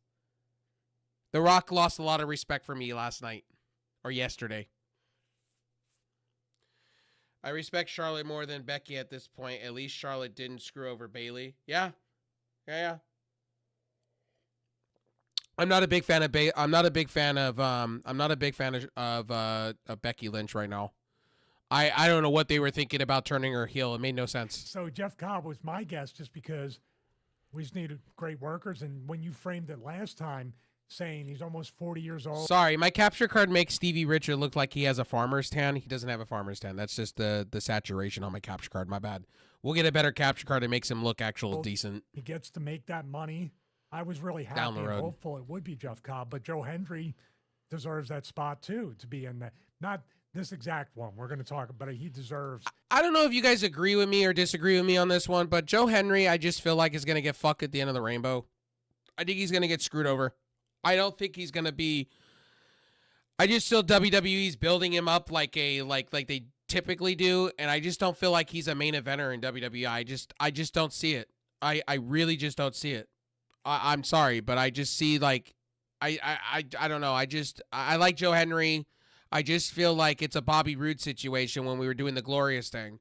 I just feel like he's going to fizzle out. The minute he signs with WWE, he's just going to fizzle out. It's not going to be, say his name, he appears, and I believe in Joe Hendry. That shit's going to get old real quick, just like Glorious. And a lot of people were singing Glorious for the longest. And now it's kind of fizzled out. And where's Bobby Roode now? Part of production now. Retired. To make some money. It was Rusev as well, and we were wondering who it was going to be. I don't know if it was me and you or Dutch and I. Oh, I didn't guess right. For some reason, I completely even think about Rusev. He would have been perfect as well, but no. There you go. No, I didn't even think of Rusev, but did he re-sign with the company? Yes. Apparently, Lana, or CJ Perry, has been spotted here and around, and she's been signed to a Legends deal. But I don't know if she's been re-signed to the company, but Rusev, we think, has. But no Jeff Cobb, no Rusev. To James Romero, that's his co-host, Lana was signed to a Legends deal. So she is signed to minimal. They signed her to a Legends deal basically because she wants to go elsewise and appear for appear. So they're giving her a Legends deal so she can do so. That's why she did what she did. She got a minimal contract offer for 2 years on a Legends deal. Basically crumbs. So, and Miro got a basic contract, basically. He didn't get paid a shit ton of money to be there. So, when you guys all tell me WWE pays their wrestlers top dollar, he did not get paid top dollar. The reports have come out. He got minimal. It's basically like an NBA two-way contract deal. He didn't get paid a shit ton. I think he's going to be pushed for a little bit because he's the new thing. I just don't see him going very far. I think he's going to be in the same position he was the first time in WWE. I just don't see it. And again, these are the same, these bootlickers, these white knighters all want to tell me how he wasn't treated right in AEW. He didn't want to play creative ball with Tony Khan. Anything Tony Khan offered him, he shit on. And Tony Khan just said, fuck it, you could sit at home on the bench. Because he didn't know what to do with him. And then he finally released him. It is Joe Hendry. Someone said his name and he appeared. What do you think? I'm going to let you go first. No, you go first. Well, it's a shame. This is kind of like the Ray Phoenix thing. You have a guy that's featured, especially a TNA World Champion. Obviously, there's a working relationship with WWE. The thought of the company, both companies, I should say, and maybe even Joe Hendry, I get to be a part of WrestleMania. It's great exposure. No matter what happens, it's great exposure. I will say this about the match. And looking at Joe Hendry in the ring with Randy Orton, obviously. I'm not saying Lana's garbage or anything like that. I just think they signed Miro for the cheap. I just feel I feel Miro lost stock value when he was in AEW and didn't want to play ball. So the WWE played the safe direction with him. I think they played safe and they signed him to a mid-level exception deal, kind of like how the NBA does their deals, kind of like a minor league deal. In MLB they do, teams do. I think they want to see where the 2 years go. They want to see what they get out of them. Because right now, I honestly think at this point, if they don't pull the trigger with Karrion Kross at this point and Scarlett Bordeaux, they should just release both of them at this point. And I think that's where they're going with that because they have no idea what they're doing with both of them. Karrion Kross can have these promos all day long. And I remember when Daniel Bryan would have these promos with The Miz, and it didn't go nowhere, and then he didn't renew. So if Karrion Kross does not get pushed, I see him in AEW at this point. Andy, 20 WrestleManias. And I think it's a shame, but it's a crying shame because WWE had this man on NXT a couple years ago with the NXT belt, and it just makes no sense to me. I'm still shaking my head. His 20th WrestleMania, he's comfortable. He's found his character. He's found himself. and it literally has fun out there, no matter what. Even if it's a blood thing, there's little parts where Randy, the inner child comes out, the inner wrestling fan. And I agree with your opinion, though, Dream, on that one. That smoothness, that comfort, the poise, the presence, that's the only thing that overshadowed Joe Hendry. In the ring physically, looking at both of them, Joe Hendry reminds me of a Drew McIntyre type gimmick or a guy.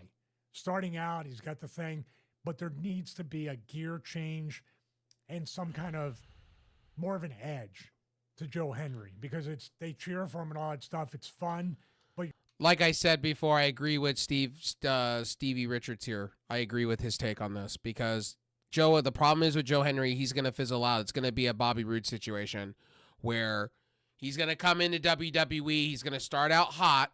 They're doing it now. It's going to start out hot, and then it's just going to fizzle out. And then he's going to be a mid-carder at best, because that's what happened to Bobby Roode. Bobby Roode came on the main roster. Vince McMahon did not see anything in him. They changed him to Robert Roode for no reason and made him look like a fucking... And they paired him up with Dolph Ziggler, and I knew right then and there that Bobby Roode was not going to be treated the same. They did the same thing with Eric Young, too. You're the world champion now. So hopefully after this loss, like I said, he can have more of an edge, a different character, something featured differently on NXT or WWE. But yeah, I mean, what you said is... Here's another thing I'm going to talk about. I saw Trick Williams last night, right? Trick Williams... I don't understand why he's heel all of a sudden. Like, I didn't get that last night. Like, when did they turn him heel? Because I turned around and I went, he's not good at being a heel. It doesn't come off good to me. He's better as a face. Do you remember when Brandi Rhodes said to Ethan Page that they would only sign him to get Josh Alexander? It's funny how long-term what has happened now. Yeah, that's very true. And Josh Alexander, like, to be honest with you, I think him being a heel persona and I think him being part of the Don Callis family is a win-win situation. I think it's a win-win situation. And his wife was doing the ring announcing for TNA at one point. I don't know if she's still with TNA or not. And I think she's doing the ring announcing now for Maple Leaf Pro Wrestling. I think personally... have her come into AEW and be the announcer or at least a commentary person. They brought in Josh Matthews, and I'm fascinated what they're going to do with Josh Matthews. And I like Josh Matthews. By the way, some of you may not like Josh Matthews. I like Josh Matthews. I think personally he could be... I think Collision needs a shakeup on the commentary booth, and I'm with some people on that. And I think personally Shivani's got to go. I'm with that too. Shivani needs to be like a guy that does interviews and stuff, or maybe special events. I like Shivani, but he's got to go. I think what you should have is the guy, what's his name? God. Nigel McGuinness. You would have Nigel McGuinness, and I say him and Josh Matthews would be perfect. Both of them would be great on a commentary booth. Or you could do Caprice Coleman and Nigel McGuinness on Dynamite. And then you may want to put Excalibur there. But I feel the same way about Excalibur. Like, Excalibur gets repetitive after a while. Now, and I know people are going to give me flack for this. And they're going to tell me, I love me some Pat McAfee. Okay, I'm going to be honest. I like Pat McAfee. I don't like when he talks political on the mic when WWE's happening, but I like his funny stuff that he does. It makes it interesting to watch, and I honestly like him bringing Michael Cole out of his shell. So, I enjoy Michael Cole. Michael Cole is now tolerable to me. Absolutely true, and I'll pass it to you. He just got his ass whooped by Randy Orton in a very short WrestleMania match. What does that do for him, TNA, and everybody else? It's not even that. I don't know if it's just his presentation. I mean, it works in TNA, it works in NXT, but he's got the potential to work on WWE. And I remember that Brandi Rhodes stuff. Role. That was an Impact. If he tweaks a couple, that was Impact when Ethan Carter III was when they were the North. I remember that segment. I know it's the most overused thing. I think he needs to hit the gym a little bit more. Just needs to be a bit wider, that kind of thing. Because when you're talking body types, I mean, Randy Orton's huge. We know that. And since he came back from injury, he's massive. And say what you want about how he got there, he's huge. And he looks like a superstar. With Joe next to him, he looked like a TNA wrestler in WWE, which I know. Yes, is what I he agree is, with you. I mean, I sort of think. I've always said this about Lash Legend. Lash Legend fits in the same category as Jade. And I said that. Lash Legend and Jade should be a tag team together because they have 5 moves of doom. Jade Cargill, I'm sorry. Sorry, guys. I'm telling you, Jade Cargill may be a buff action star in the workings. She's not good in the ring, bro. Lash Legend's in the same boat. Lash Legend, I've watched her for years. Even when she was part of NXT UK with Pretty Deadly, she was terrible. I dreaded her in a ring because it looked like she was hurting people. You wanna talk about an up-and-coming talent that nobody talks about is Thea Hale. Thea Hale right now was in AEW and they misutilized her, and now she's over. She's now over in AEW or NXT doing amazing things. I could see her being North American champion sooner than later. Costume change for Joe. Just being a bit bigger for Joe, and also not leaning into the goofiness too much, because obviously the intro's great, the song's hilarious and everything. People really gravitate towards it. But I sort of feel he was doing it too much in that short match, where he just came across as the goofy guy from the other company and not WWE caliber. And it's just the small changes that would work out for him, I think. It actually felt like, to me, the U.S. title open challenge on Raw or SmackDown, and the NXT wrestler comes out. Okay, and Jackson is the better gimmick because she literally does a whole thing when Lash Legend, when Metaphor's out there doing their stuff in a tag team. She does more. She speaks more. So I've never been a Lash Legend fan. Lash Legend, to me, if she stepped up and did a little bit more than what she's doing now and maybe add some more moves, I'd be okay with her. But Lash Legends, to me, she looks worn out and exhausted. Jade Cargill is gassed. I'm sorry to say this. I don't think her, if they ever do a Charlotte and her, I would rather have Charlotte win, personally. I'd rather have Charlotte beat her every moment. Because Jade Cargill, and I even said the same thing when Jade Cargill was TNT champion, right? I said the same thing. I said she can't wrestle. She's gassed. She doesn't look like she doesn't look like she wants to be there. And I feel the same way about Britt Baker. The same way I like Britt Baker going to WWE. I see it happening, but I see the same thing with Dr. Britt Baker. Britt Baker quit on AEW at the end. She didn't want to be there. It showed in her last 3 matches. She didn't want to be there.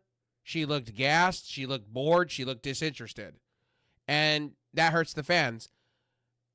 And she keeps saying, oh, I want to be in WWE. And she's doing all these right things, saying the right things to be in WWE and going to all the WWE events. But I just don't see it.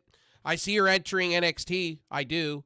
But I just don't see her going any further than that. Okay, and shows they can hang with the superstar, but they don't follow through. This is WrestleMania. I get. Yes, and I'm calling Dr. Britt Baker mediocre. Yeah, I am. Sorry, Britt Baker, you are mediocre. And your last 3 matches showed me that you just don't want to be there. If the company's not putting any interest in you, you don't want to put on anything for the fans. You just don't. You want to just walk like it's another day in the park. Exactly what you're saying. That was a squash, pretty much. It was. No, I'm saying, but on a TV episode where a new NXT guy or a debuting person comes out, holds and see, nobody talks about this, but Jon Moxley did the same thing in WWE towards the end too. Though, and then let's put it that way. Somebody over and under. But I give him the benefit of the doubt. I give him the benefit of the doubt because the way he was being treated so poorly by Vince McMahon in general. 5 minutes in this case. I can't blame him for quitting. 4 or 5 minutes. That's what I'm saying. This was booked pretty wrong. To have a guy that you wanted maybe feature, or maybe he'd come over when you finally buy the TNA library or the promotion and they go out of business. This will be the one of the guys you want. There's a famous saying, and it's kind of done cynically and sarcastically in the locker room, but I mean this in the most respectful way, but also in the most objective way. Joe Henry, say his name, he appears, the music, people sing along, they cheer, he's smiling, and then the bell rings. And then the bell rings. Now what are you? And that's what you're saying, right? You come out, And also, this is the trick. Joe Henry's been doing this on. Well, the problem with Joe Henry, here's the problem on Joe Henry. The way the way they present him is all wrong. Like, tonight was the first time I saw Joe Henry on NXT last night. Was the first time I saw Joe Henry actually taking what he's doing serious. The way they present him on TV has been trash. And I just feel like he's another Bobby Roode. It's just the way I see it. You could disagree with me all day long and say my take is stupid. Fine. Cool. But I've said the same thing for a minute.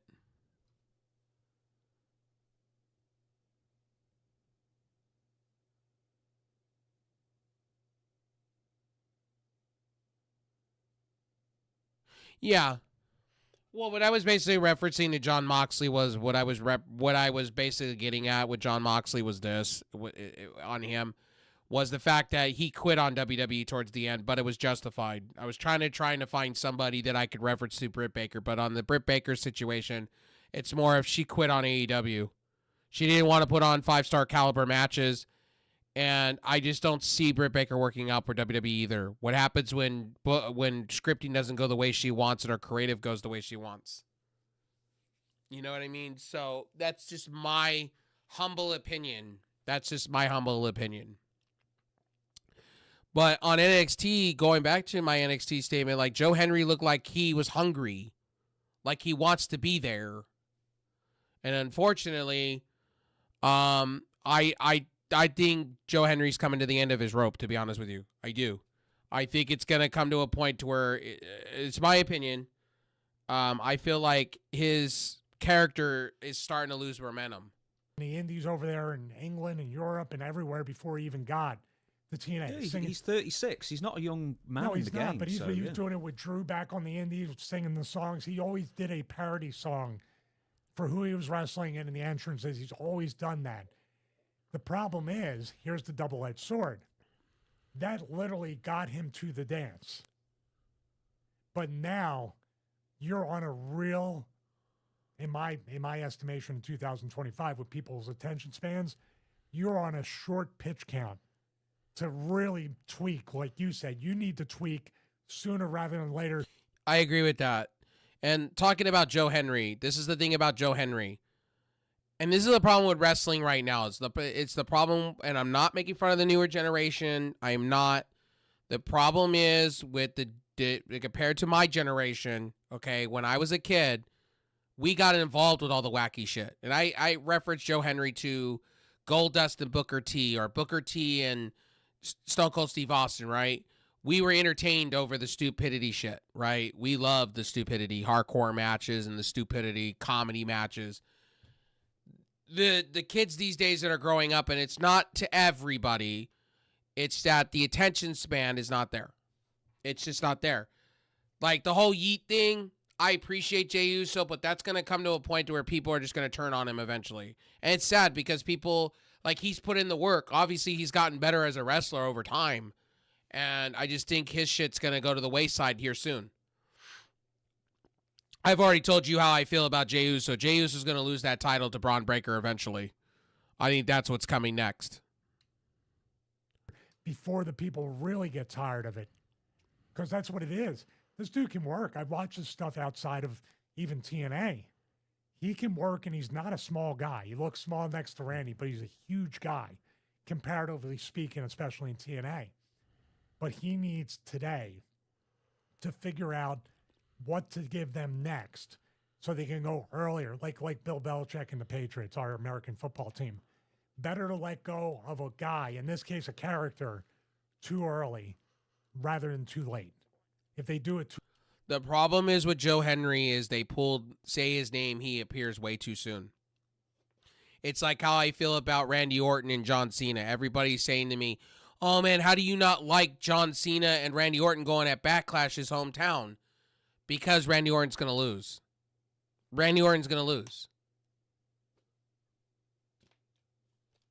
I'd rather Randy Orton win the title because John Cena's not going to be there long enough to hold. You know what I mean? So to me, I don't know. I just feel like Randy Orton is just is a pawn in the game, and he's going to get screwed over. I just have this feeling. Too late, then it looks like, oh, you just did it because it was staff. And I'm not a big fan of let's throw Randy Orton right into the fold of it. I'd rather Randy Orton. I've already told you guys Randy Orton's going to be the GOAT of, when it's all said and done, I think he's going to be the GOAT of wrestling, of WWE. I think he's going to win 3 more championships or more before it's all over. I still say this, and I will stand on my hill and die because I'm more of a Randy Orton fan than I was a John Cena guy. I thought John Cena was handed the keys to the kingdom, and he's been able to do whatever he's been wanting to do. I think some of those titles were just given to him, like Charlotte Flair. I've said this all along. People disagree with me. People are going to say, well, Rever, you're not calling him really. I'm calling him the GOAT for now. I'll respect what he did. Do I have to like it? Fuck no. Do I have to like anything that fucking Tom Brady did? No, I don't, but I will call Tom Brady the GOAT. He's the GOAT for now. It's like how I see with Michael Jordan in the argument. I'm a Kobe Bryant guy. I didn't live Michael Jordan's era, so I go with Kobe Bryant as my GOAT. Again, people will disagree with me. That's okay. Some people think Larry Bird. Some people think Magic Johnson. Some people think other things. That's fine. You know, we can all have our opinion. I'm not going to say you're wrong and stuff like that. But we can all agree to disagree on things. But at the end of the day, like I've been saying about Stevie, like I'm saying about Joe Henry, I just don't see it lasting long. And I don't think Joe Henry is, I don't think WWE has stock value in him like that. I just don't see him as being a main player. Fans see him as a main player, right? For now, just like Jey Uso, I just don't see it going that far. And I think they pulled the trigger way too soon with Joe Henry. If Joe Henry's contract was up, see, this is where I don't understand why WWE just didn't buy out his contract. You know what I mean? I don't understand. Like, if he was getting all this more momentum and you want him on your show, why didn't you just offer TNA a shit ton of money for the rest of his deal and bring him in? People kind of see happens all the time in basketball. Through that. But he has nothing. But he could be another, just like Damian Priest. So I have no bad words to EO yet. I will say Rhea and Bianca are both stars in and out of wrestling, but EO does not have the charisma and the personality like the two she faced in the ring. However, EO is very talented. I'm going to say this because everything that I said was wrong, and Icon predicted everything correctly, and I see where Icon's coming in with EO Sky. They wanted to do it to make history. I get why they did it at WrestleMania. She's the first Japanese women's wrestler to win or go into WrestleMania and keep the title. I understand what they were doing, and they're trying to give EO kind of a push. They really haven't pushed her very well, and I see what they're doing. I see what WWE's trying to do with it. I just felt like she didn't need a triple threat match for that to happen. She could have beat Rhea Ripley. Rhea Ripley could have asked for her rematch, and she could have beat like Bianca did not need to be there in that match completely. I don't know what warranted Bianca Belair to be in that match. I don't understand that. Excuse me. But I did say this, and I'll say this again. I just think Rhea Ripley and Io would have been a great match, and I think if they went like 40 minutes or like 30 minutes and had Io win with like a comeback finish or whatever, it would have been much better in my opinion, to me. And I've said that. Like, I even said the other way around, they should have just had Io never win the title, have her go in as, like, the chosen one, and have her go in and win it. And make it, like, one of those, kind of like Cody Rhodes, finish the story type moment. You know what I mean? So, I don't get Triple H. Triple H showed me that he's still doing this 50-50 booking, where 1 minute he puts belts on one person, and then he hot potatoes it to somebody else. He showed you that with the tag team women's belts. And I feel like there's no respect on those titles, period. Point blank. But then the other side, he proved me wrong and showed me that, well, Dominic Mysterio deserves a title, which I agree with. I didn't see it coming. That was the swerve I didn't see in night 2. Was it night 2 or night 1? I think it was night 1. And I didn't see it coming. I agree with him. But there's things where I disagree with most wrestling fans out there is, you say AEW does this all the time, but WWE just showed you that they do it. So what's the difference? Oh, because you have a bias. So let's keep it for real here. Like, let's talk about it. Like, when AEW flip-flops titles, right? And I hear this all the time from people, right? Oh, how dare AEW do that, right? How dare them do this? Okay, what's the difference when WWE does it? And then I get told, oh, you're just an AEW shill. You're an AEW mark. You're the, social inapt word. And you're this, that, and the third. You're the hard E, re word. It's like, bro, I just proved your point. I just proved you. When you say to me, and from here on out, no person can tell me anymore, oh, AEW hot. Well, WWE does the same shit. What's the difference? Oh, because you like Triple H and that's just okay, right? Okay. Right.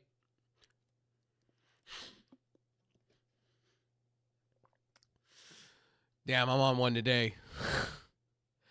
But, at the end of the day, like I say to all of you beautiful people, like I say, I have a mouth, I have an opinion, so you're getting it from me.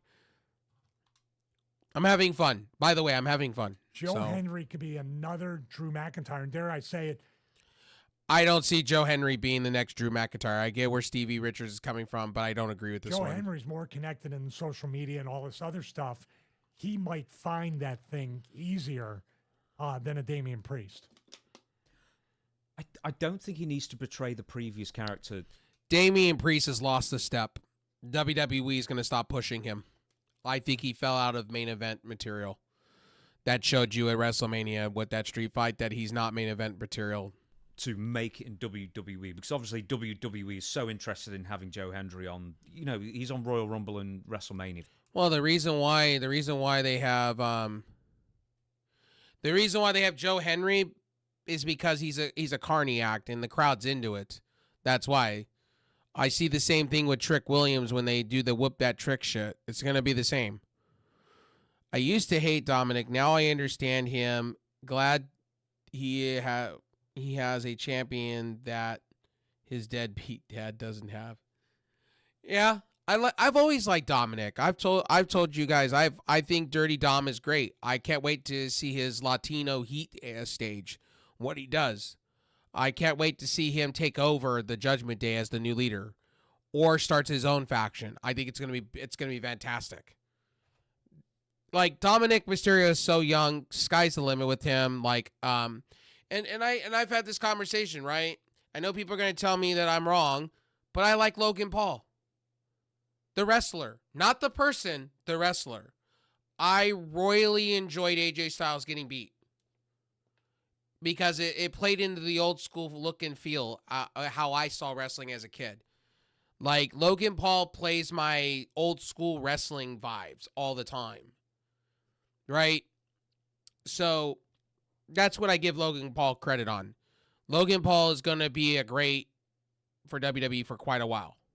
Like, that's no doubt there. Do I like him as a person? Hell no. As a wrestler? Yeah, I like him as a wrestler. I'm a fan. He's made me into a fan.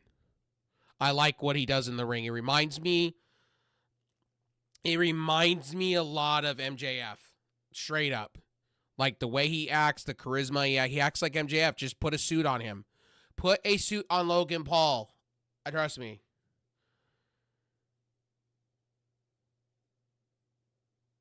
Yeah, I'm with that.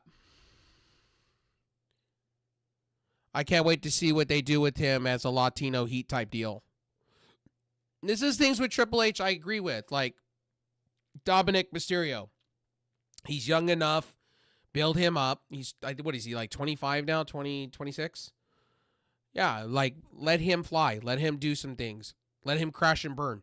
He's got plenty of time. He's not even in his prime yet. Logan Paul just started entering his prime. Like, these are characters that I could see leading the charge the future with Braun Breaker. Like, for real. Like, and yes, and I know some of you are going to say, well, you like Logan Paul? What? I don't like him as the YouTuber or the shitcoin guy or whatever, the Bitcoin and all that shit. I like him as the wrestler. It's like how I feel about, what was the other one I feel the same way about?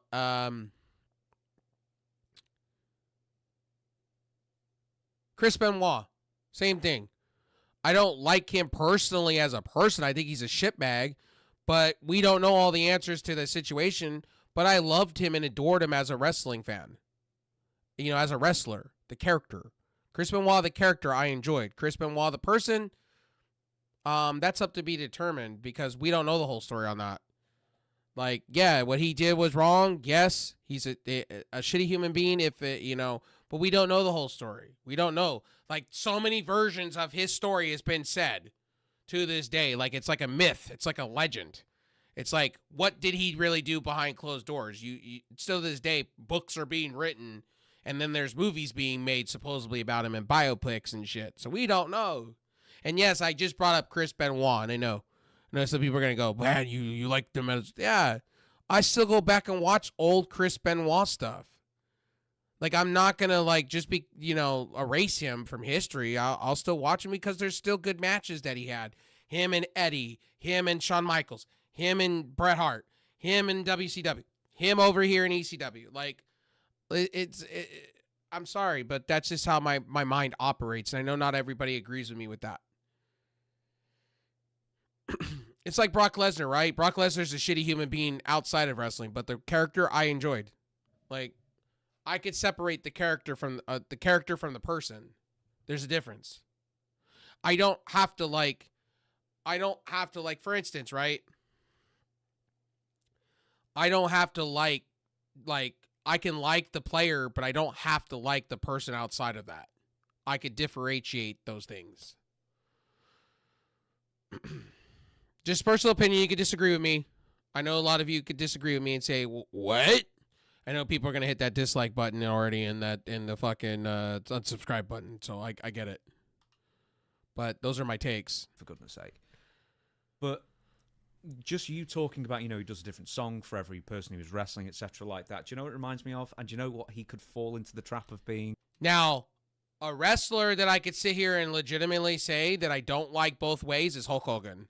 Fuck Hulk Hogan. I've never liked Hulk Hogan. I was more of a Scott Hall and Kevin Nash guy when they did the NWO. I was never really a Hulk Hogan guy. I tolerated Hulk Hogan as a kid. Lanny Poffo. He had a different poem for every city. He put the effort in. Mm-hmm. But you know what? He didn't have that extra bit of presentation. There was something missing with Lanny Poffo that obviously Randy Savage's brother had. Yeah. And I so want the best for Joe Hendry is what I'm saying, but I think with some small tweaks, and I think also maybe just a bit more. I know I'm probably getting somebody to fucking stop typing and shit like that in my chats. Threatening, because as you say, he's not a small guy. Randy Orton's just huge. I'm sorry, but I just took a take, and I probably somebody's like, "Oh my god." Real contender. I have a one-to-one analogy. And unfortunately, it doesn't bode well for Joe Hendry if he continues. Okay. What's that? No, okay. I think it doesn't bode well for Joe Hendry. It doesn't. This is the blueprint. We've already seen it. One word I'm going to say to you right now, and it's going to click. Elias. Oh, damn. I didn't think about that. Elias. Yeah, but Joe's got a natural charm to him. Yeah, but then the bell rings. If you're still the same dude that's singing songs. Elias. Oh, my God. I didn't think Joe Hendry and Elias connected. Oh, I didn't think like that. I didn't put the two together like that. Wow. Okay. That makes sense. I didn't think like that. That's interesting. Okay. Elias was kind of that way for a while. He got momentum, and then they derailed him. Yeah, I kind of see it. Ring or say his name, he appears. Then you know who else you could put there, too? Rusev Day. Like, Rusev Day. We could put it there. Rusev Day was on the pinnacle, and then he got derailed by Vince. Yeah. In his team. I didn't think like that. So does this loss really hurt whoever the TNA diehard fans are to say our world champion lost? The only thing I would do is take the belt off him right away. To have him going on a losing streak, and then that changes that character just a little bit. He didn't just lose; he lost in 3 minutes 9 seconds. Is all I'll say. Oh, that's a long time for me. Hey, but also nothing. By the way, I have an opinion and a mouth. Okay, so here's my opinion. Why did they not put the title on the line and just have Randy Orton win it? Anybody like thinking that way? Why did WWE not just have them beat Randy Orton, just hold the title for the hell of it, and then give him a title? I don't know. I'm weird like that. I kind of said that when I was watching Joe Henry. I was like, why did they just put the title on the line and have like fucking get him RKO'd and then have Randy Orton hold the belt for a while? Give something to Randy Orton to have. Like, I am just saying, I'm sorry. I know people are going to tell me, what the hell, Rev? You want the top guy in TNA to lose to a WWE guy? It would have been better than Joe Henry looking like the title. It looks like the title's just a Tonka toy now. Like, you know WWE just made that title look like garbage, right? You know that, right? Just saying. You could have just had Randy Orton, and it would have uplifted that company, by the way, if he would have won the title, though.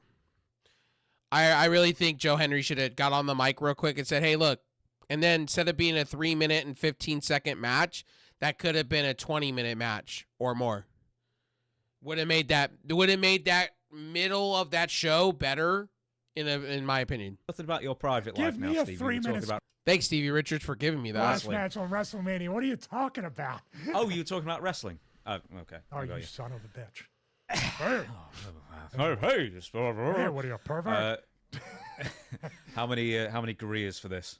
Careers for this? 1. Yeah. Here's the thing. I wouldn't Rock. give any, actually, because it did nobody any. It did nobody. I'm going to give it 0. Yeah.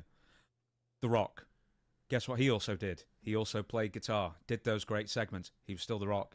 It's like just doing that kind of character has no bearing on but how he you'll was succeed in. Elijah sings with being The Rock already. Signing with it makes sense. See, Elias was never a main event guy for WWE. Any other company, he would be considered main event. So Elijah makes sense. I thought Elijah was going to come in as a thing for the Righteous in Ring of Honor. I really thought that because he felt like doing it. But supposedly, for what he said, he got paid more to be with TNA. Because it was fun. But can't blame the guy. Guess what? Even as a heel, the people loved it. So he didn't exactly do anything. He didn't do it the right way. He didn't get heat with it, you know? And oh, no. You can never hate The Rock. Even as a heel, people probably still loved him. So I just feel like I'm going to go back to 1 because the guys worked hard. It's physical. The fact that Randy can come back from any injury, have his 20th WrestleMania, and this solely relies on creative. Yeah, but if Randy Orton won the TNA title, would it be considered a title reign? Would it count because it's in a WWE ring, though? That's the question. Or would it count because they have a partnership? Would they make that? Because I know he's 3 away. I think he has 14. I think he's 3 away. Would that count as 1? That's the $1 million question. Like, my whole thing with Randy Orton is I don't like what they're doing with him right now. I think they're pushing him way too soon to go against Cena just to lose. And that's that 50-50 booking I don't understand. All right, let's see what else is on YouTube. I'm having some fun with this. So let's see here. Let's see. Oh, let's watch some Wrestle Talk. Bayley teases leaving WWE. Randy Orton discussed. By the way, Bayley, okay, can I be honest? If Bayley goes to AEW, I'm okay with that. Stone Cold might be arrested for DUI. That lady got hit with the... Did she really get hit? Like, I looked at that footage. It looked like he rammed the siding and I don't understand. How did she get hit? Please somebody explain it to me. Because I saw him, the inertia, he hit like this, and then I saw her go back. I don't... Maybe I'm not seeing it right, but all the footage I've seen, it looked like he hit the LED board. Like, personally, what I would do in this situation, maybe arrested for DUI. That's stupid. What WWE should do is like they did for the kid when MJF threw the beer or the tequila out of his face. Offer the kid to clean him, to give him a shirt and give him some money and apologize. Shit goes wrong. At his own company's ticket prices. And Rock, the final Dwayne Johnson himself, reveals why he didn't feature on WrestleMania 41. You just didn't really feel like it. I'm Ollie Davis, and this is the Wrestle Talk News. What The Rock basically did was, and I'll give you a take. He spit in the face of fans. He don't give a fuck. He gives a fuck about money. Corporate Rock does not give a shit about the fans, bro. I don't think he does. I think he's there to collect a check. He's not really there for you guys. And it's going to come back to bite WWE in the ass. I think Triple H is going to be removed eventually as creative. I just see it. Support Wrestle Talk! During The Rock's WWE return feud with CM Punk back in 2013, he would wear Team Boots 2 Asses t-shirts with the numbers 24/7, 365 on the back. That means putting those boots to the asses 24 hours a day, 7 days a week, 365 days a year. Over 10 years later, in 2025, though, he's more on track for 24/6, 312. Regardless, still not a great PR. Yeah, I agree with you. Weekend for the company and what their predecessor to do what their producers or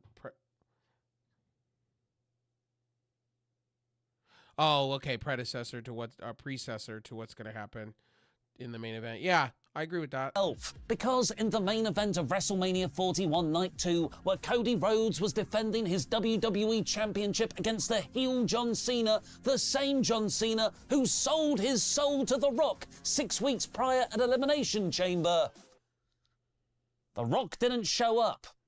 It was a very disappointing end to what had been a very good night too, and Rock's lack of involvement was heavily criticised by almost everyone, because the whole storyline and match. Well, the reason why everybody's criticizing The Rock left you hanging, he started in Elimination Chamber, he showed up twice, and then after that it was John Cena, John Cena, John Cena. It felt flat.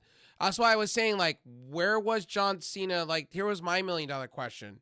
Chris Van Vliet did a whole thing with John Cena a couple years ago, a podcast, and he basically said that he had this whole heel gimmick ready to go in storage, right? He was saving it for the right time. Why are we not getting that now?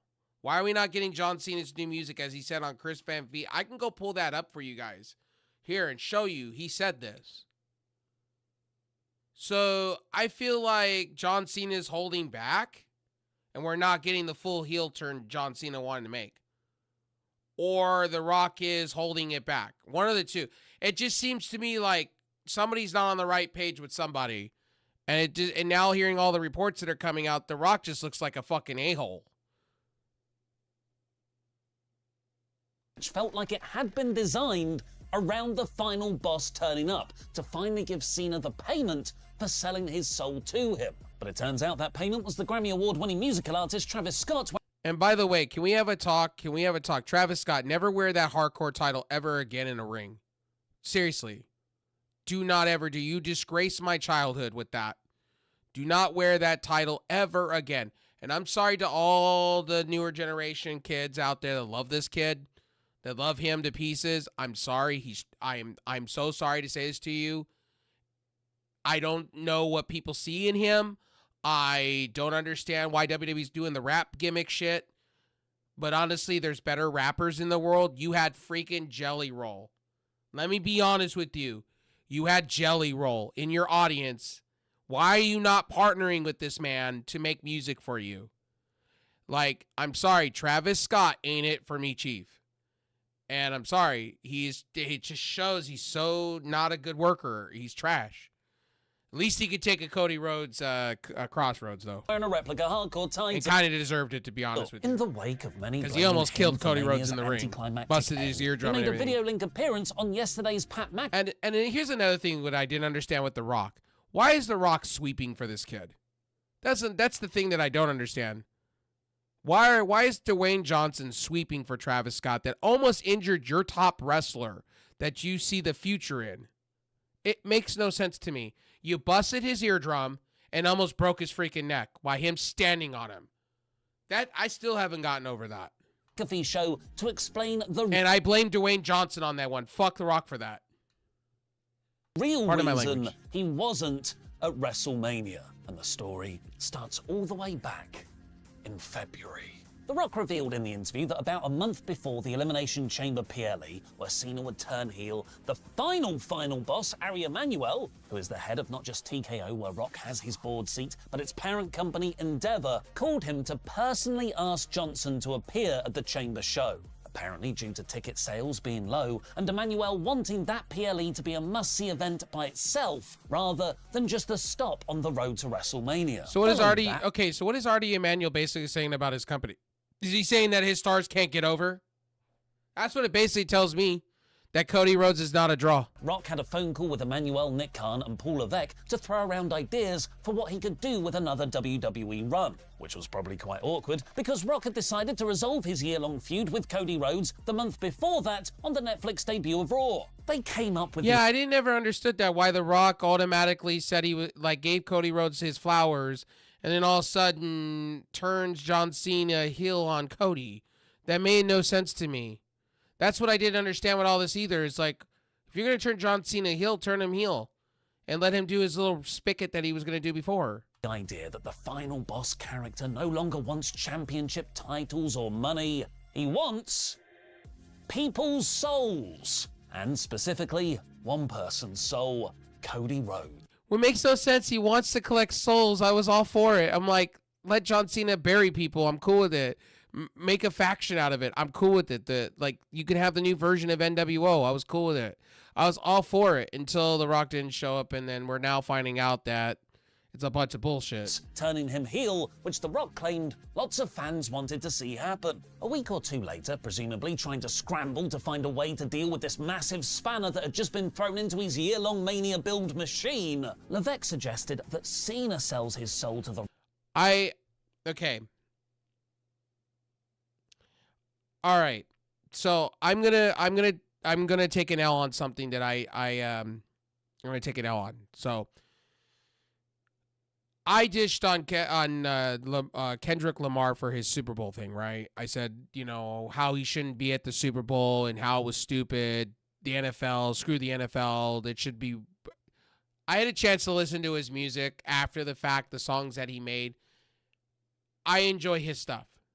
Okay, his new stuff I enjoy. I enjoy his older stuff, the older stuff, We Them Boys and things like that. I didn't like some of his newer stuff, and I didn't understand why he won all these awards like he was given to him. So I take back what I said, and I was wrong. I'll take my L. His music is enjoyable. I have it on my playlist. I enjoy his stuff. So I will take my L. I get why the hype. A lot of people like him. I get it. I understand it. I get it. And I will admit on my stream that I was wrong, and I shouldn't have been as harsh as I was. So to all my community likes Kendrick Lamar, I apologize. I was wrong. I'm allowed to be wrong. I shouldn't have gone too hard. Maybe it's because of the sound arrangement at that time. Maybe it was because the way it came off on TV, it didn't look good to me. But I've had a chance to listen to those songs that he has played, and I have a different take on it now because I've listened to the studio stuff, and I've listened to him be on other live places, and he sounds better. So I do take back what I said. I didn't say he was trash or anything. I just didn't like the performance in period, and I should have kept it to that instead. So to all of you that like Kendrick Lamar, apologize, because some of you did give me some shit for it. Instead of Cody, which The Rock loved. And look, I'm allowed to be wrong, and I've said this before. Cena agreed too and said he wanted to anchor his new heel character in the Let's Go Cena Sucks chants it had to endure throughout his career. Honestly, I would rather have Kendrick Lamar than Travis Scott. Can I just be honest with you guys? If you want to go there, I would rather. I know it's gonna sound shitty. I think Dream. I think you were the one that told me this idea, and they should have just done it at WrestleMania. Had Kendrick Lamar and what's his name? Drake in the middle of the ring, and just have these guys do a carny cheap wrestling match for 10 minutes. And then have Stone Cold Steve Austin be the special guest referee. Would have been better than some of the matches at WrestleMania. Yeah. Before I get into why Rock then and let them squash their beef within the ring. Appear for the Mania angle. He himself and WWE would have made so much money out of that. From this video's sponsor. To be honest. Upload. Now, let's see. The main event was Travis Scott rides John Cena, yells chicken. I didn't hear that. Interesting. And what does chicken junkie mean? I don't get that. What does that mean? Like, some of the shit that Travis Scott says, that doesn't make any sense to me. And I've had a chance to listen to his music. By the way, I had a chance to listen to, I just don't care for his stuff. Honestly, real talk, I would rather listen to other younger rappers that are out nowadays than his music. I just feel like it's too vanilla. Not trying to be mean. Travis Scott, even before he did what he did to Cody Rhodes, I wasn't a big fan. In the news. And The Rock can turn around and say, this guy took courage. He's practicing. Bro, with Booker T, the guy should know better than stepping on somebody's freaking neck or busting an eardrum and doing stupid stuff. But, wait, what? Cybercriminals? They've stolen my data. Cybercriminals have stolen the news. Hello, mate. What's going on? No, not the cybercriminals. They've stolen my news again. Okay. Oh. Okay, so let's go through. Oh, yeah. What is this? Keep online. Just click the link. Surfshark. I have Surfshark. I'm not sponsored. I've had them for a while. I've had a couple of trials because I lost my main account because I can't afford it. But I've had Surfshark. I use them a lot to tunnel into Canada so I can watch Netflix, Raw. No, Raw is United States, but like NXT and some of the other stuff. Their pay-per-views. I watch it on Netflix because Netflix just works on everything in comparison to Peacock. I have a lot of issues with Peacock trying to run Peacock on my Xbox and things like that. So I have my stuff all tunneled for Canada. So I turn it on, turn it off within my stuff. I have IPs and things like that set. So through my router. So when I want to port forward to a VPN server through Surfshark, I do that. They have a whole bunch. They give it to you. You just follow the steps, and they tell you what ports to forward for the things, and you can port forward and have you be tunneled in. That's how I do it for my Xbox, because there's no native app for Surfshark VPN. But description. And it's good to have a VPN anyway. So fun fact, it's a good reason to have a VPN. No, I think you're going to have to re-record it. Son of a bitch. The Rock being called in after the Rumble fits with what we saw transpire on screen. Up until that point, I believe they were building a story of Rhodes versus Cena, but basing it on Cena's babyface pursuit of a record-breaking 17th world title, which would be contrasted with Cody's increased... By the way, I'm reacting so I can get away with using footage. So if I'm reacting, I can get away with it. I'm giving credit. So down below in the description, I'll have all the channels that I have talked about and stuff like that. I'll give them credit. Check out Wrestle Talk if you haven't. Wrestle Talk is a big journalist site, and also they do a lot of good things. They have Parts of Unknown. I really like Ollie Davis. Some people don't. I really enjoy Wrestle Talk. So some of you don't, but I really enjoy Wrestle Talk. Wrestle Talk's one of my favorite stuff in to isolation as a long reigning world champion. Levesque had been telling a really great long-term story of all of Rhodes' friends slowly turning on him. AJ Styles, Kevin Owens, Seth Rollins. The Royal Rumble Go Home episode of Raw had CM Punk clearly lay it out. This is the point in a title reign where you have no friends left. That turned Punk heel back in 2012. Don't let the same paranoia take hold of you. You make it seem like Cody is going to be the one to turn heel at WrestleMania, when actually, as the Wrestling Observer have reported, it's a swerve for John, who is the one who goes bad in the main event. But instead, several weeks after that first phone call from Emmanuel, The Rock's... By the way, and people are criticizing the final match on night 2. John Cena basically did a slow match, basically paying homage to the 80s, with a lot of people. I just didn't like the finish, but the match was very understandable. I did like what they did with John Cena, bringing him into the ring with the dark and just John Cena. I like that, but I just wish he had different ring music and different things set up.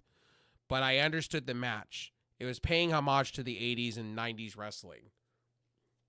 A lot of Bret Hart, a lot of 80s wrestling, like Road Warrior and Animal and all that. They were slow paced.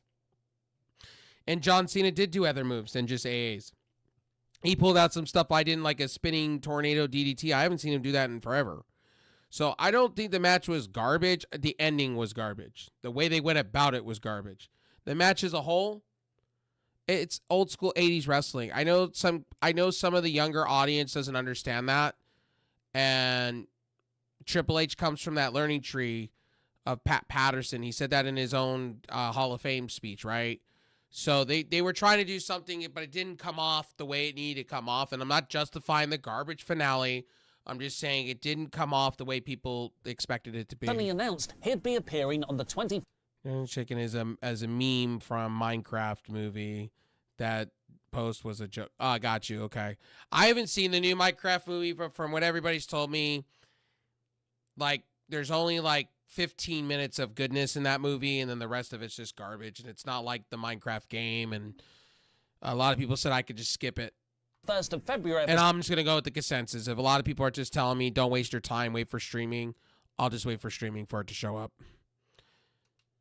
Episode of SmackDown. And I've also heard Jack Black didn't do a really good job. It didn't come off as typical Jack Black. Where, in true it came off way too rehearsed style, he seemed to turn heel and babyface several times in one segment. And a lot of people told me Jason Momoa was out of place. He made the big announcement that WrestleMania 42 would take place next year in New Orleans, which is where that episode of SmackDown was taking place. But then he delivered his new heel final boss offer to Cody, that he'd make him a megastar in return for Rhodes' soul. Emmanuel got his wish. Elimination Chamber had become must-see. Not because of the chamber matches so much, but because of the intrigue of an appearance from The Rock and whether Cody would... Yeah, well, it makes no sense. What makes no sense about it then, if I already did all this, then what was the point of, at the Netflix debut, what was the point of The Rock giving Cody his flowers and then giving him a bottle of his own tequila to drink with him, and they were celebrating? What was the point of that then? So I feel like I just feel like WWE just thinks they could just put whatever out there and insult the intelligence of people, which is, again, I've been telling you guys this for a minute. Like, this is the shit I'm talking about. And then I get called an AEW fan. But when AEW does it, it's a problem. But when WWE does it, it's A-okay. It's fine. Let's sweep. Get those brooms out, bootlickers. Let's sweep, sweep, sweep, sweep. Let's sweep. Let's sweep. Just like what Dwayne Johnson just did for Travis Scott. Sweep, sweep, sweep. Because that's what we do. Wrestling fans are unreal to me lately. It's like Nintendo fans. Nintendo fans are like sweeping the price hikes. It's like, guys, it's going to cost more. Who gets screwed at the end of the rainbow? Us people. And the people that are mad are the people that paid for those seats. Do you understand how much people paid for seats for WrestleMania? $5,000 or more. And you're telling me you couldn't give them a good send-off? If John Cena was going to win the title, I would have rather had him win clean than all the fuckery that went along with it. Sell his soul to him. It turned out to be Cena in one of the greatest wrestling angles in history. Unfortunately, though, in hindsight, Emmanuel wanting Chamber to be a big success on its own terms undermined the longer-term story that would have made WrestleMania 41, the more important show, a complete all-time storyline. Because The Rock seems to think in his McAfee interview that his mission was to kick off Mania season with that incredible Chamber moment, and then hand the ball to the other guys to run with. I called John after Elimination Chamber, spoke to him, called Cody, and I said, I think the final boss work is done. We've established it. We have 6 weeks, now let's build. You guys go and crush it, I'll be right there with you, and I'm always here if you need me, but I think it's best for the final boss not to be involved in that finish. They view their audience as babies. They don't need to just be spoon-feeding everything. It's disrespectful. I agree with that. To me, it's like, if I'm paying $5,000, right, for anything, I want to be wine and dine, like, right? You're paying top tier for their seats, right? And, like, to me, I think it's unacceptable when AEW does what they did in Australia was wrong. But at the same time, WWE kind of did a disservice to their fans. You know what I mean? So that's just my personal opinion. You know, you guys can tell me I'm wrong, but at the end of the day, I'm like, you know, I think personally,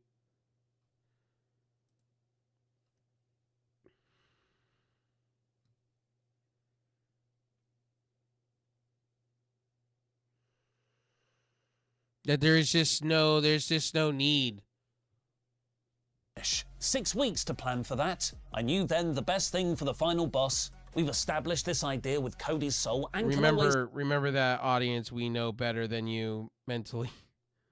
Look, a shield chair shot. Come back to it. I did feel and I made the call that I don't want to be involved in that. Let the final boss step back into the shadows and let all the spotlight go to John. Let it go to Cody. Let's not make it about John's soul or Cody's soul. Let's let them do what they do.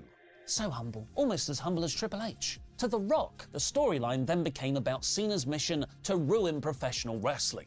Which is true. That's exactly what the next 6 weeks of the road to WrestleMania became, with no mention of The Rock or Travis Scott. But that still left a huge rock-sized hole in the story, as we needed the actual reason why Cena sold his soul in the first place, other than just, wow, what a cool moment. Rock told McAfee that he could have been involved in the Mania finish, and that he's always open for conversations with TKO and WWE, but that he wanted the spotlight to be on Cena and noted, well, I'm pretty busy, I've got loads of other commitments too. He said he loved the finish of Sunday's match, but he would have finessed things a little differently in how they got there. But that's just me creatively. Perhaps he is talking about everyone's favorite Grammy Award-winning musical artist, Travis Scott, who he said...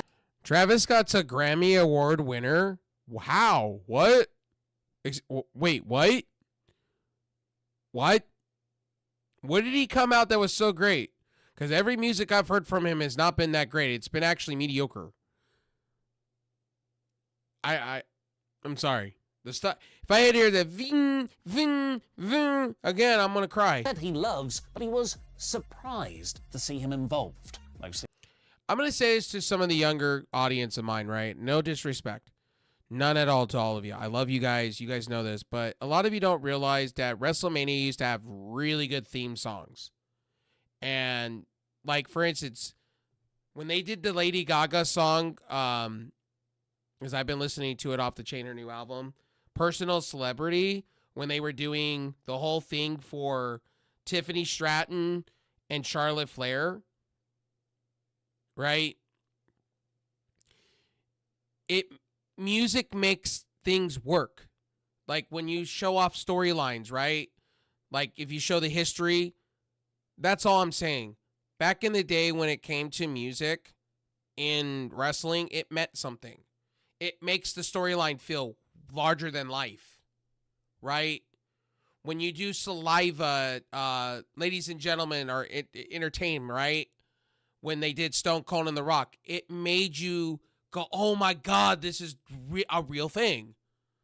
Or like when they do, like, I'm not saying heavy metal music. They could do rap music, right? They could put Jelly Roll. They could do Kendrick Lamar. They could have done Peekaboo for all I cared, right? Those songs have meaning, right? They have meaning.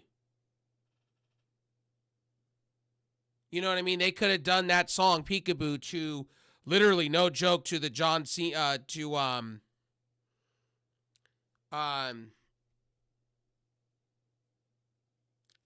the EO Sky stuff. They could have done that and made that fun. You know what I mean? They could have done also too what they could have done too is they could have done like they did with Jey Uso, right? Like they did Macklemore, right? Ben, the first song on his album, right? And I went, this is how they need to do it. This is great stuff. Good choices. I don't think they make good choices when it comes to feuds. Like Personal Celebrity was perfect because I was like, okay, cool. They featured both. Like, I don't know. I just come from like, I want stuff to look good and be presented properly. You know what I mean? I'm not trying to shit on WWE. I'm just saying they could do better music choices to make feuds better. I don't care if it's rap. Pick the right stuff and make it cool. Like, they could have done Holla Holla We Dem Boys. They could have done so many different things. They have Jelly Roll in the freaking audience. How do you not, like, use his music for, like, some stuff? Like, to me, it's a missed opportunity. I don't want to shit on Travis Scott and say he's terrible. I'm not saying he's terrible. I'm just saying the way they've constructed him is not good. And I'm trying to find positivity with him.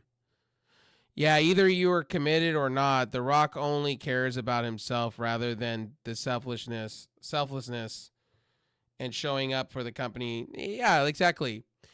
Like, for instance, he was at a UFL match, and then I thought, okay, so he's at a UFL match. He's going to be at WrestleMania. He didn't even show up at WrestleMania. He didn't even give a fuck. He cared more about a side company that he has that's not going well. Because it made fans expect the And Rock. by the way, spring football is not doing well right now. Not a lot of people are watching it. I don't see the UFL lasting so much longer. Was about to come out. And it's a shame because I do like the UFL. I do like spring football.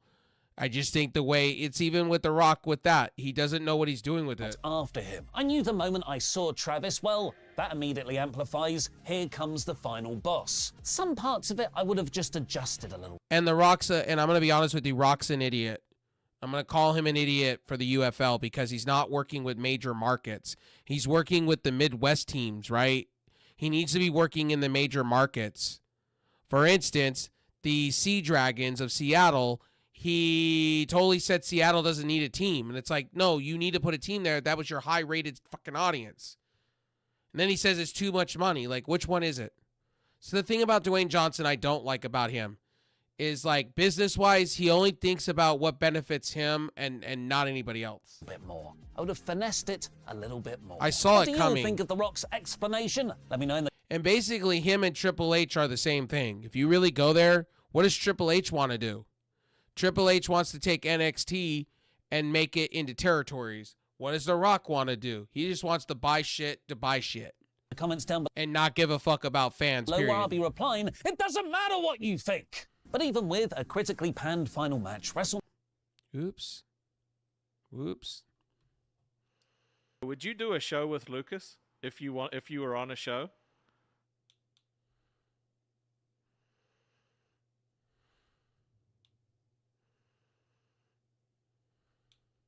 What have you done before any of your shows in the last week?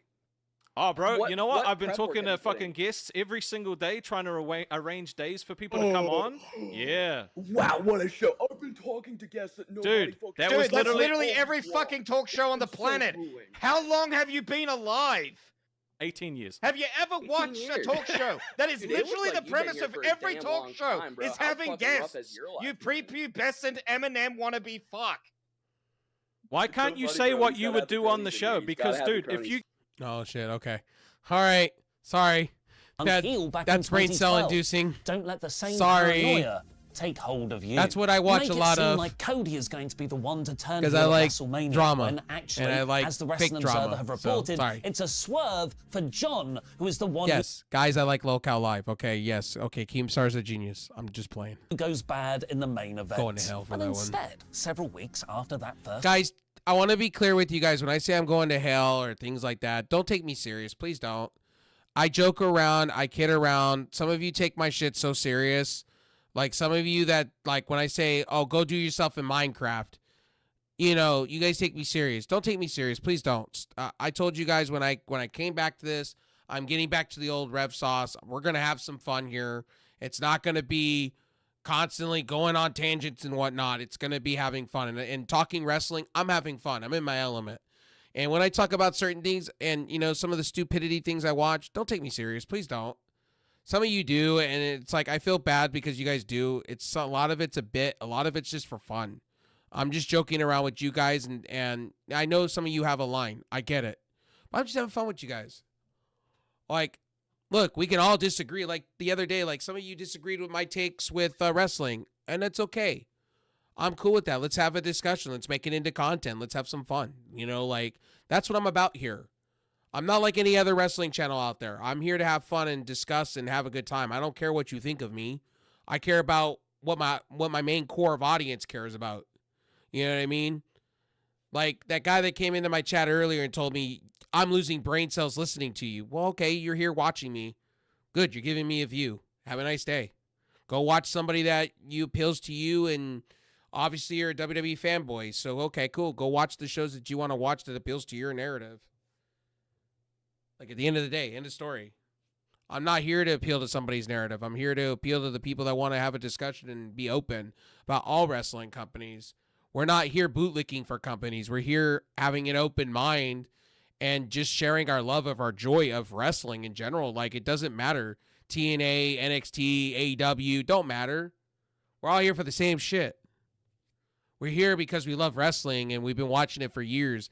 We just want to see WWE do better and perform better. That's it. And not be a greedy company that's all about nickeling and diming the consumer. I think that's fair. I think that's completely fair. I think Dwayne Johnson needs to be told to fuck off. I'm sorry, part of my language, but yeah, he needs to be told this.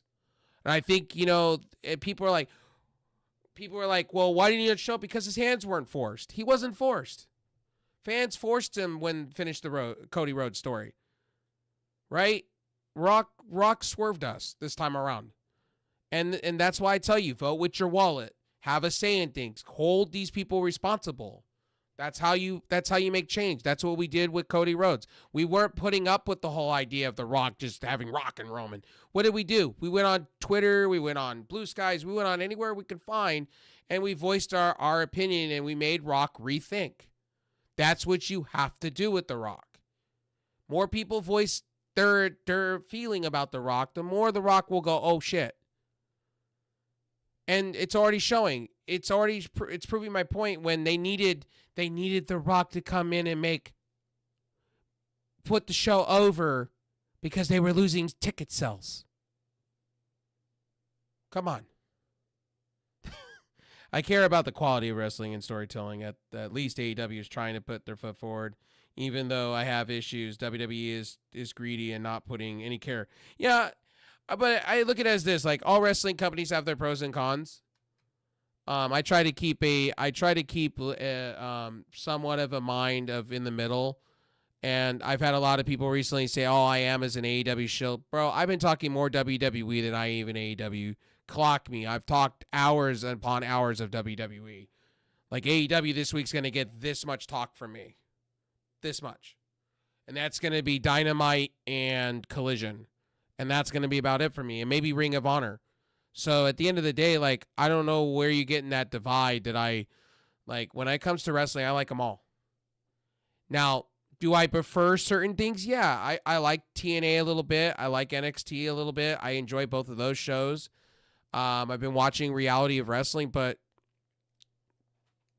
somebody's going to, I'm going to have another motherfucker that's going to come in here and probably tell me, oh, Rev Sauce, you make my brain cell hurt. Okay, that's why I'm succeeding.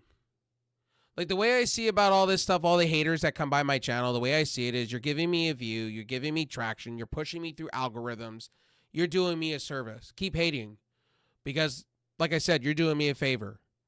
And mostly I've been doing this for 19 years. Like I said, I'm celebrating 19 years coming soon.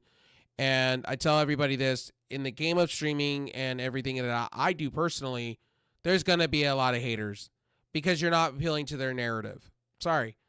I'm not a bootlicker. I'm not a guy but I will be honest, if Tony Khan or Triple H or somebody offered me a check, I'm going to be real with you.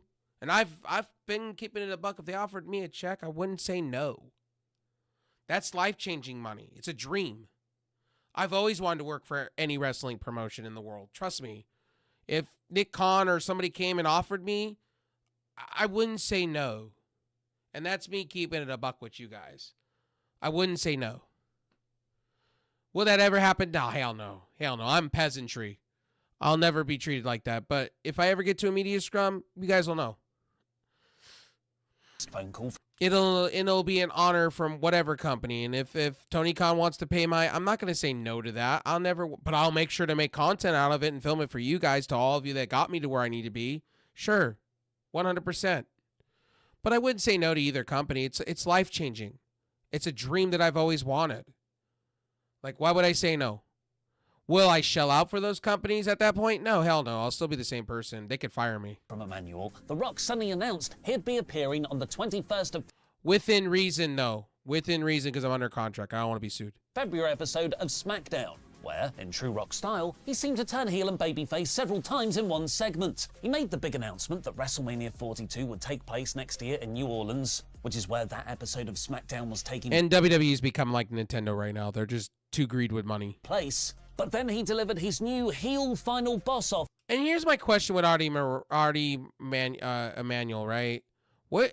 I don't get his logic. He wants The Rock to save his show, but does he understand how wrestling works? I'm still trying to understand Artie Emanuel. Like, does he understand how wrestling and the business works? Because obviously your owner does not care about, the new owner does not care about storylines completely. He just cares what he cares about, is making money.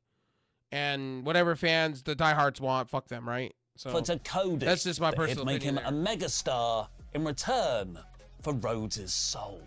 Emmanuel got his wish. Elimination Chamber had become must-see.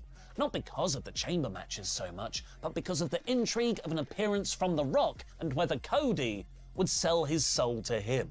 It turned out to be Cena in one of the greatest wrestling angles in history. Unfortunately, though, in hindsight, Emmanuel wanting Chamber to be a big success.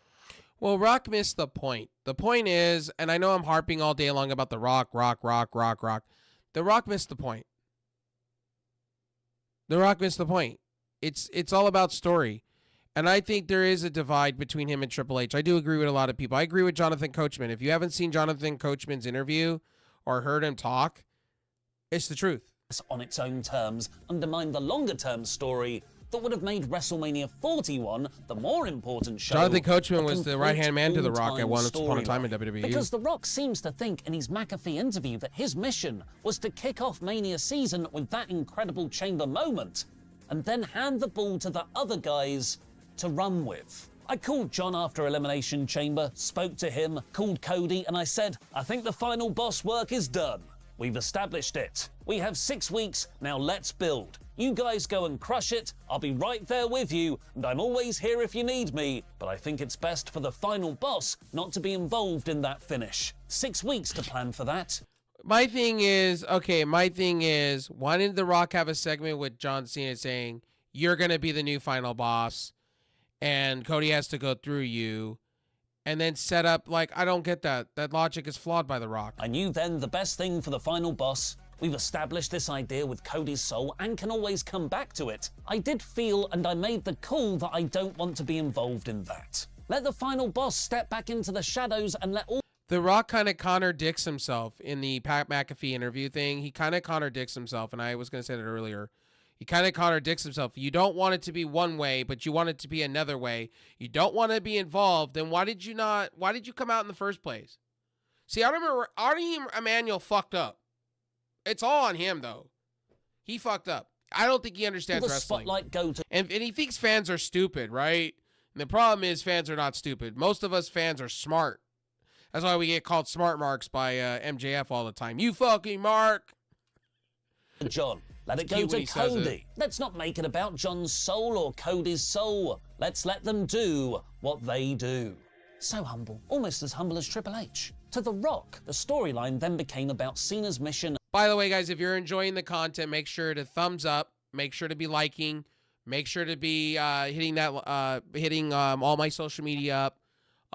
If you like that and you want to contribute to the stream, there's a donation button. Please help your brother out. I'd appreciate it. It goes towards equipment, things, bills, things that I need at the moment, and I'd be much obliged. So I thought I would shout that out. If you're on the YouTube side or any of my other video platforms, make sure to be thumbing up and liking. And if you're on Twitch and whatnot, make sure to shout the stream. Make sure to get your boy out there. But that still left a huge rock-sized hole in the story, as we needed the actual reason why. This stream is sponsored by Poggers, and we do have an invisible code, so check that out. Also, guys, we are looking at another sponsor for the game of the month, so there you go. So if you like what I'm doing and whatnot, those games that I get are all mobile-based games, so if you want to help your boy out and stuff like that and want to contribute, I have those for mobile. However, before The Rock showed up, the build wasn't going regardless. Artie Emanuel just messed up even more than it had to be. Yeah. He cares more about putting fans in seats than he cares more about their bottom line than he cares about giving it. This is where I give Tony Khan credit, right? We may love or hate Tony Khan, or we may disagree to agree with him at times, but Tony Khan sends the fans home sometimes happy. And the thing is with The thing is with WWE, I just don't feel like they care. They care more about the bottom line.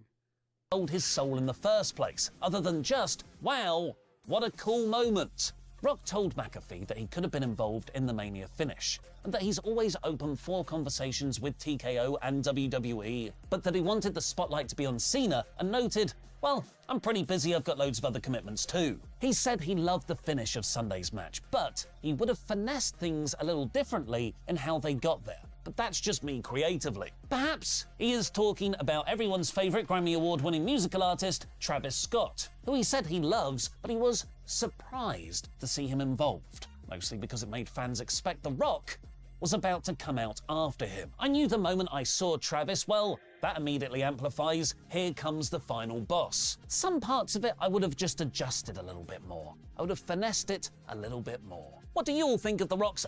Rock, you can't finesse. You pretty much the cat's out of the bag. You did it from the very get-go. You shouldn't have showed it. Then what you should have done is you should have made John Cena the new final boss, tossed the baton to him, and had John Cena have a super group of his own. You didn't do that. I even said this from the go-home shows and shit like that. I said, John Cena doesn't look right.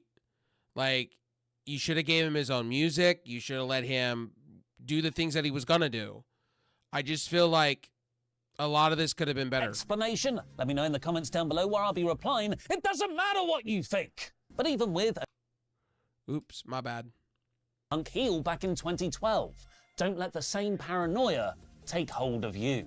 You make it seem like Cody is going to be the one to turn heel at WrestleMania, when actually, as the Wrestling Observer have reported, it's a swerve for John, who is the one who goes bad in the main event. But instead, several weeks after that first phone call from Emmanuel, The Rock suddenly announced he'd be appearing on the 21st.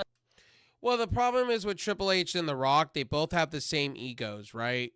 The problem is with The Rock and Triple H is they both got ego. Paul Levesque and The Rock have the same type of ego. It's not gonna work. One's gonna fuck over the other, pardon my French, but that's what's gonna happen. So, you know, you still streaming? Yeah, I'm gonna be streaming for a while. First of February episode of SmackDown, where, in true Rock style, he seemed to... And the truth is with The Rock and also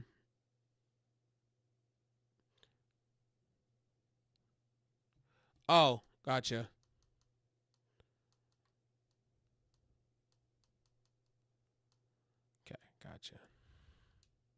Comes the final boss. Yeah, like I said when I came back, Angel, I was going to be streaming long hours. There's going to be no sleep from me. I would have just adjusted a little bit more. I would have finessed it a little bit more. What do you all think of The Rock's explanation? Let me know in the comments down below where I'll be replying. It doesn't matter what you think. But even with a critically panned final match, WrestleMania 41... Oh, yeah, okay. I don't care about the success.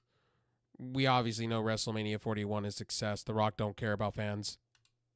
About not being Let's get to the real point. Bayley was set to tag with Lyra Valkyria at WrestleMania. And by the way, Bayley leaving WWE, I'm not surprised. They haven't really utilized her in WWE, to be honest.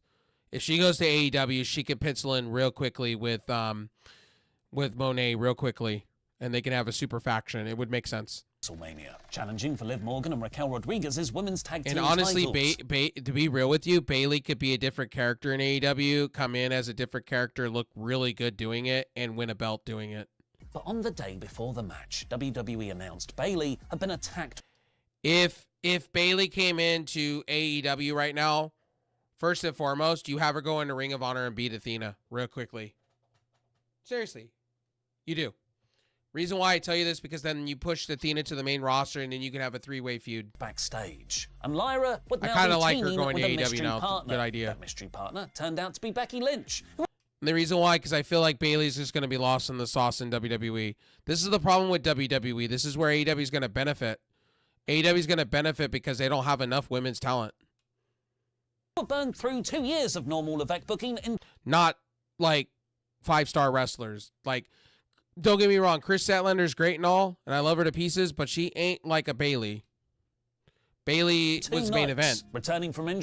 Now, my fear is how are they going to book Bayley if she decides to leave and go to AEW? Because she's been talking about it for a minute. joining Sasha Banks. Winning the tag belt, losing the tag belt, and turning heel, all in the space of 24 hours. PW Insider have reported that Bayley was not really injured, and this was all a part of the plan dating back for weeks. Apparently, there was sympathy for Bayley in the locker room, as she's very respected, and people thought she deserved a Mania spot. Her former tag partner, Mercedes Moné, over in AEW, even tweeted her, "Pointing at you emoji, telephone emoji, money face emoji, Bayley." It must have got Bayley thinking, as she's now said in an interview with Chris Van Vliet. Hunter has gone on a press conference being like, Bayley's this, Bayley's this. She's everything that you could possibly want out of a superstar, which I appreciate. But it's like, all right, well, what do I need to do to get me there? I've a year and a half left on this current contract. So we'll see what happens then. And then what? Man, I don't know. I've done so much with WWE, and I've been here already for 12 years. Much like Karrion Kross's work shoot promo, there is a chance this could all be a work, as it could tie into her getting revenge on Becky on her return. Now click the video on screen to watch the brand new episode of Me vs. Luke in WWE. Okay. All right.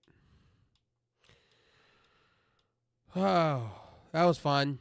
That's fun. Let's see here. Is there anything new? Let's see. Apple iPhones cannot be made in the USA. Let's hear about this. Apple iPhones cannot be made in the USA. Or can they? Let's get into it.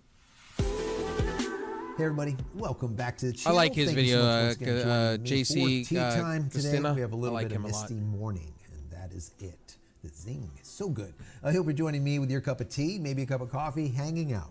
Talking tech, talking space, SpaceX, Starlink, Linux, all kinds of good stuff. So today is going to be a Apple Day. A little bit different, just slightly on the tech side, but this article just kind of got me burned up a little bit, and I want to bring this to your attention because I want to know your thoughts. You know, this channel is all about my thoughts. Okay, and I'm gonna get a warning. 3, 2, 1. This may trigger me, so get prepared. Get ready. This may trigger me or not, so get ready. And tariffs, I'm going to talk probably about them right here, right now. And so here we go.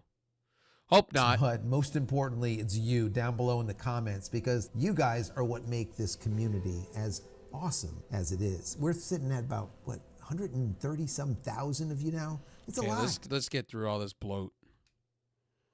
Commentary, but after, down below, I want to hear from you. And if you're shy, you don't want to put anything down there, throw an emoji down there. That would be fine. At least I know that you actually watched the video.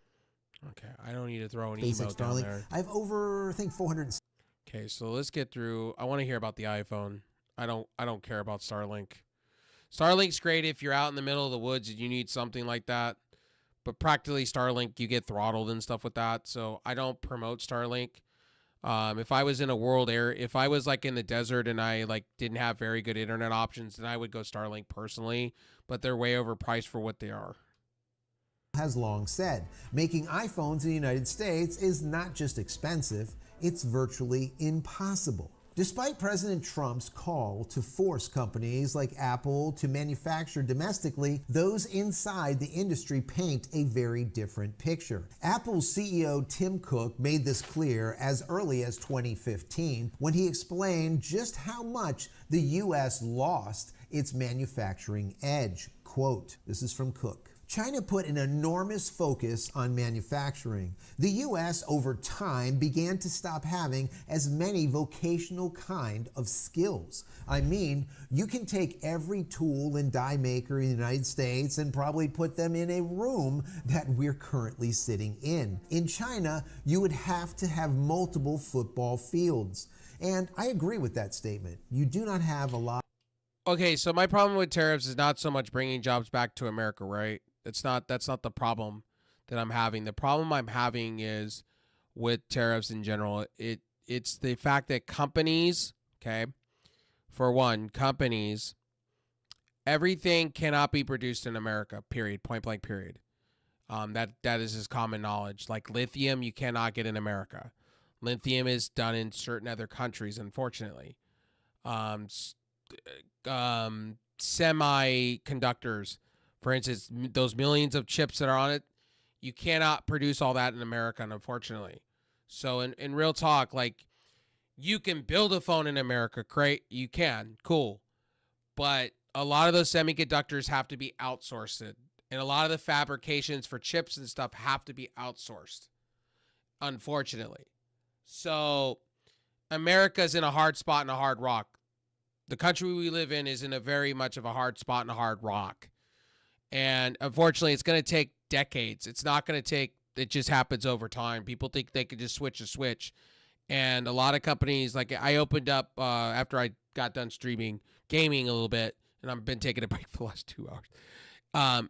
The companies have stated that they can't. There's so many chips and so many things on motherboards and phone boards that not everything can be made in America. And unfortunately, that's always going to be a battle that we're going to have to play. And, it's just going to take time. And that's just the unfortunate part.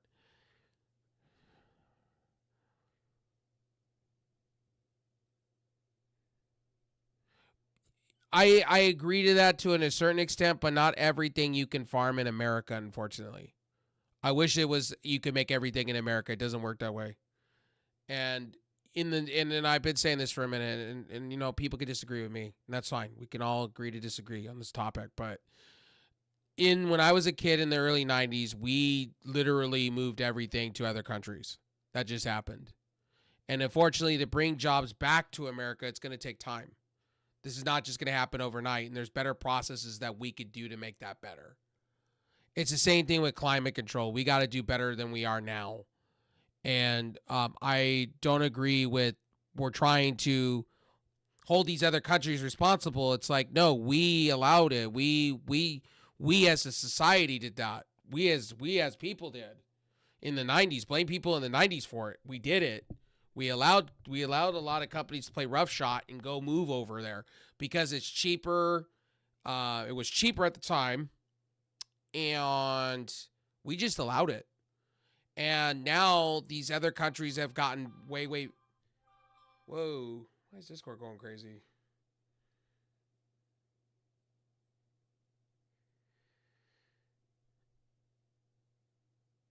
And Discord my Discord's going off, but. Honestly, we allowed it. I know some of you don't want to hear it. I know some of you don't want to. Some people are like jobs back to America because it can help the small places and the small shops.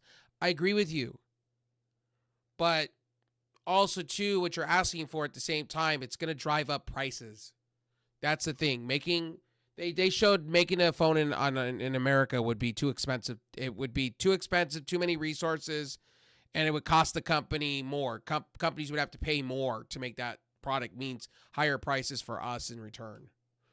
Anyway, back to the video. Of tool and die makers here in the US, but that's a problem that could be corrected. Let's go on. Even under ideal circumstances, Apple could only do what's been dubbed, quote, final screw engineering, where nearly finished iPhones are shipped into the United States for 1 to 2 last assembly steps. Apple has used this approach in Brazil before, mainly to meet legal and trade requirements. Experts say the cost would be staggering. Dan Ives, a top analyst at Wedbush Securities, broke down the scale of the problem in a note to investors, explaining that even shifting a small portion of Apple's supply chain would come with massive disruption. Quote, the reality is it would take 3 years.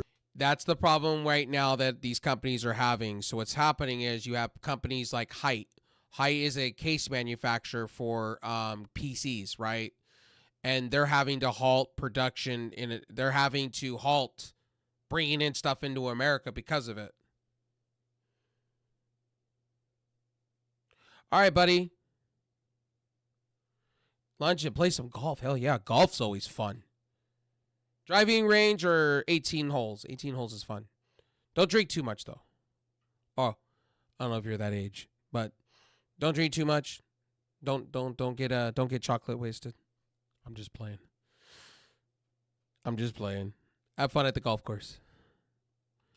Anyway, we're gonna get back to some video games. I think we're gonna get off the. Turned 23 last week. Gotcha. Well, don't drink too much, though.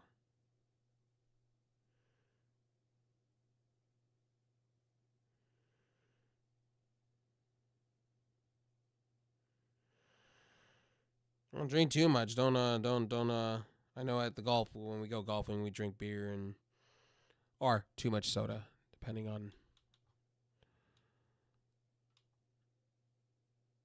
Okay. All right. Welcome back to Ooh, we got to hear this. I got to hear Welcome some back to news. Cord Cutting Today, where we break down some of the biggest stories happening in the world of cord cutting, including today, Dish and Sling TV possibly being bought by Walmart, Roku, or I got you. Amazon. Well, These have fun getting buyers and chocolate more wasted. potential suitors for another sale. We'll tell you what's happening Or with that. Coke wasted. Netflix is also Coca-Cola. facing pressure to explain its plan to become a green sweet tea. company. They made some I don't promises, drink, and now period. some I used investors to. want them to I come don't through anymore. on them and explain exactly how they're going My to do my that. drinking is sweet tea Also, in my hands. ESPN Plus. Do you subscribe coffee. to it? You could Lots be of owed coffee. some cash. We'll break this down in a whole Have a lot good one, more buddy. in a quick Enjoy your second. golfing and your First, food though, and as the always, family you time. can find a link to each story I talk about in the show notes and in the first pinned comments. You can read them for yourself. Come up with your own opinions and let me know. I'd love to hear from you. If you're new here, please consider hitting that subscribe button or hitting that thumbs up. Doing one or both lets YouTube know you enjoy what we do here.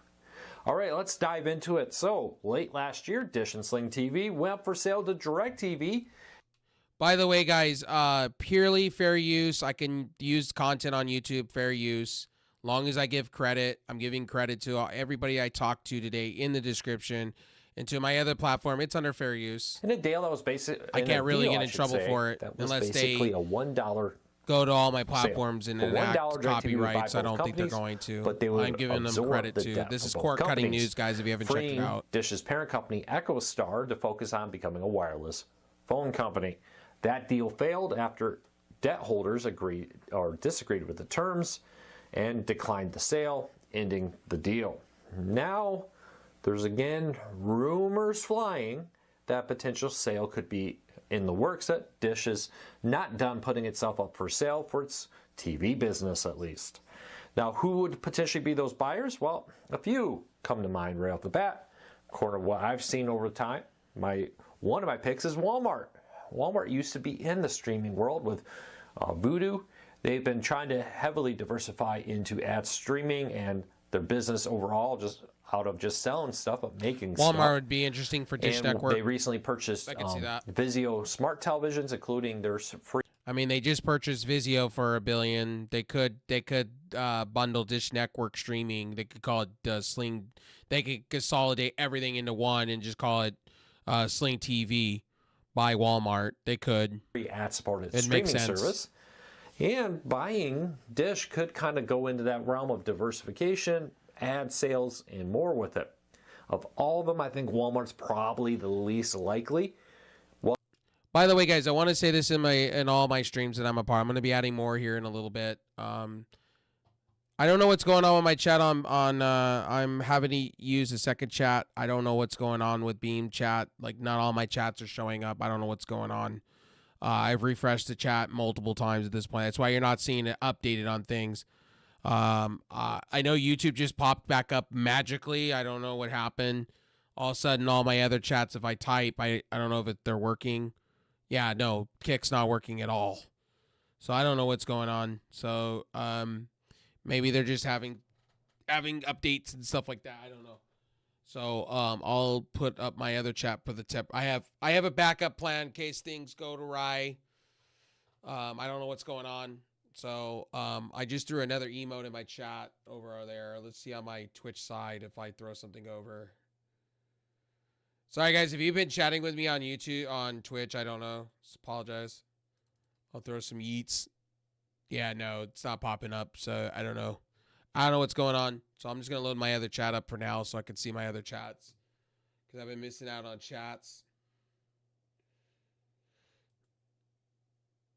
How many platforms are you streaming to? Just 3.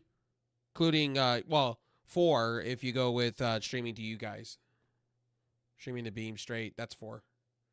Yeah, I'm just streaming to Twitch, Kick, YouTube. I may add Trovo to it, but that'll be pretty much about it. Maybe maybe Nemo. I'm not 100%. Just 4 for right now.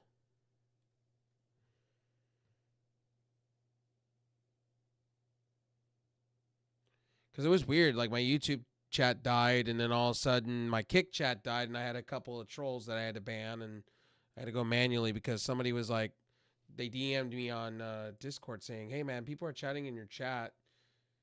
Do you want me to ban them?"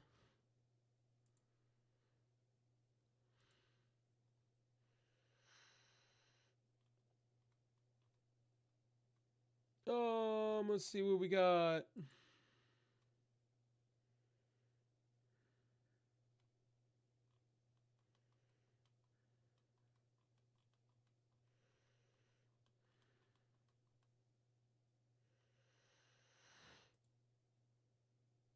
Yeah, Twitch, Kick, and YouTube.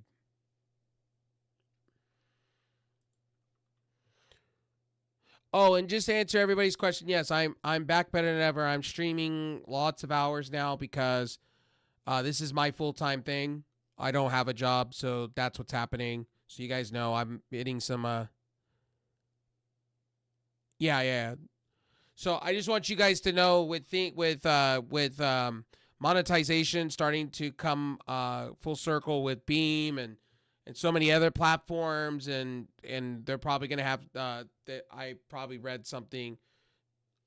I'm catching up on everything, ladies and gentlemen. Trying my best, okay? I'm only one person. So I'm trying to catch up for all the time I've missed when it comes to streaming. I'm trying to make up content and things that I've missed. So first and foremost, just want to state that. So I'm streaming lots of hours. So yes, my voice may be seeming like I'm cutting in and out. No, it's just I'm relaxed. When we get to these long hours, like 8 hours, 9 hours, 12 hours, 24, just know that I'm okay, and I'm just doing, I will promote this to everybody. Drink plenty of water, get plenty of sleep. Don't do what I'm doing. I'm just a crazed man on the internet that likes streaming, and if I went to bed right now, I'd be staring at the wall because I can't sleep. So there you go. But do it safely though. If you do these long hour streams, like 24, 48, whatever, make sure to take breaks, make sure to walk around. May go out later today. So I've been reading a lot of the stuff. So I've been reading the updates and stuff. So that's why also I'm streaming hard. If things are going, if new platforms are monetizing and things like that, I kind of want to get, ahead on the curve and make sure I do the things. So there you go. So there you go. Oh, and earlier, Angry, I did explain. I know you were you signed up for Beam and everything. Beam's new. I know there was some things you were pointing out to me on my Twitch chat as well. Beam's new. Give them an opportunity. They've been around a short time. They're working on things. They're getting better by the day. Give them an opportunity, buddy. I don't criticize platforms. I join them. I don't criticize. Because a lot of the platforms I join are new. I give them a chance. I give them the first 5 years, and we go from there. I never criticize a platform. I'm just blessed and thankful that they're around, and I appreciate them. And they get better over time. Like I was telling Angry, streaming on their phone app, right? They're getting better with it. It takes time. So, every update, it gets better.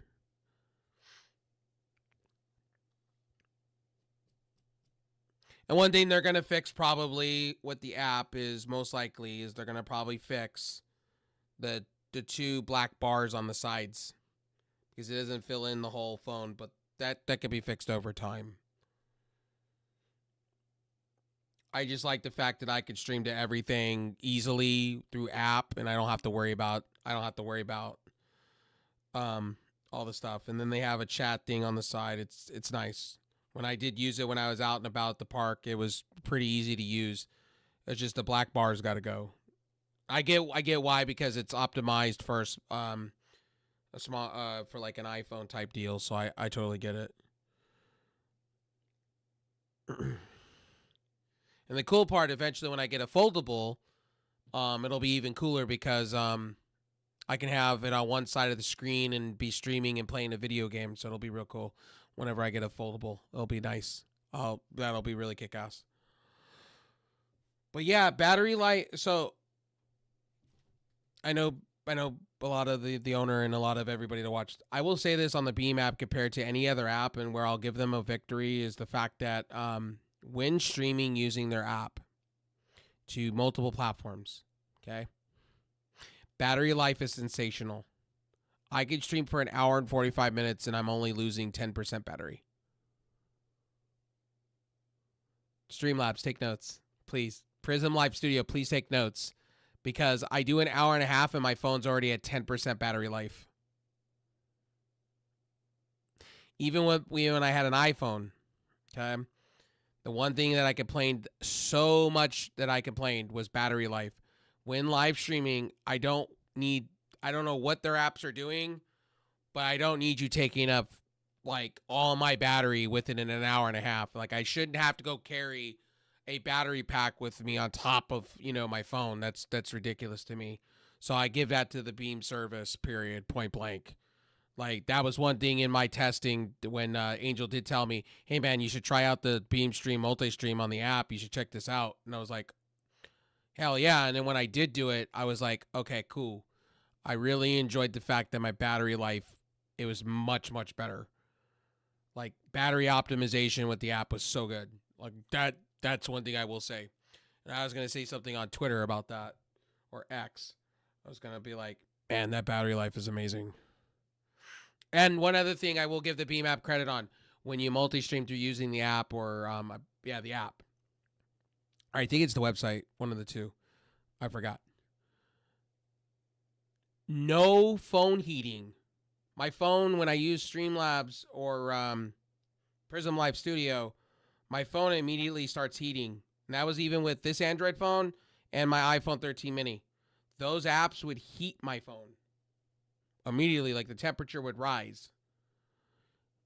And I'm assuming, that's what I'm assuming, that those apps use encoding on the chip itself. That's what I'm assuming. That's why that does. But one thing my audience did say that the pixelation was real, but I said that's very minor. That's very minor, because what the victory is, I get to save battery life. That was the number one thing that in my notes I was gonna say. I was gonna do a whole video on it on my YouTube channel, but I never got around to it. And one thing that's cool, one thing I will say this to Beam in general, and this is one takeaway. I wish I could set the bit rates. I wish on the app when you go live, I wish you could set a bit rate. Like, because mobile networks, right? Mobile networks. That's the one thing I wish, because when I clicked the Go Stream button, there was no like, what am I streaming at? What's the natural bit rate I'm streaming at? I always check that because you don't want to rack up your data, because you only get like 30 gigs of high speed, and after that you get throttled, right? So that was the one thing I was going to say in a video that I wish that maybe you guys would, maybe I'm not seeing a setting, right? But like, I just want to be able to go in and just go, boom, 2500, 720p, boom, done, and directly send it. But I do like everything to do with it though. I will literally no joke. And just one other thing, I mean, just chat wise, I think it was just chat being a little too small for me, but that I guess and putting different widgets other places, but I think the app will get better over time. So while you were here, Angel, I thought I would talk about the app because you were promoting the app to me, and I was using it. I really enjoy it. Like, to be honest with you, it was literally like I can go like take my phone off the charger at 99% or 100 on this Galaxy S21 FE and literally start streaming whatever, and battery life is sensational. So thumbs up, literally. I was going to tell you guys that, like, out of all the apps I've tested on phones, Prism Live Studio and Streamlabs, whatever they do, it just eats my battery life. There's another app that I used to use too. There's a couple of phone apps that I used to use. Streamlabs is one. Well, whatever you guys are doing with the app is amazing. It works great.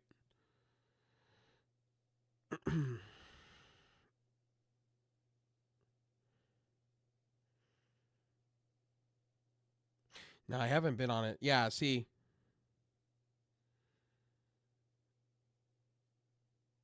The black bars. That's all I'm saying. Black bars. Boom, boom. That's it. Everything else is fantastic.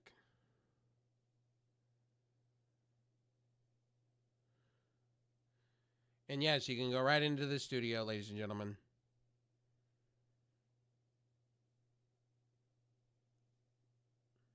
Maybe I haven't updated the app in a minute. Oh, the app's updating.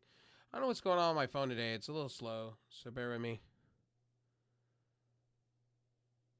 Yeah, I don't know what's going on with my phone today. It's been acting weird. Don't mind me. Anything that goes on, I say, is because of my Android phone. It's probably my Samsung doing something weird.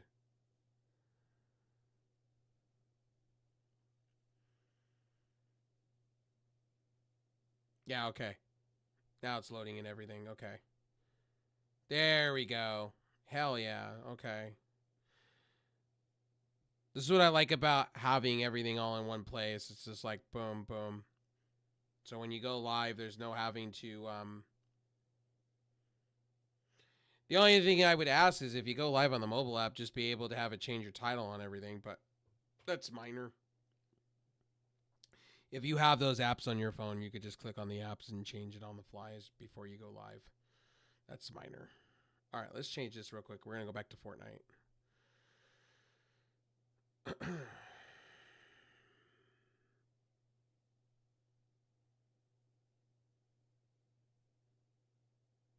Okay. All right.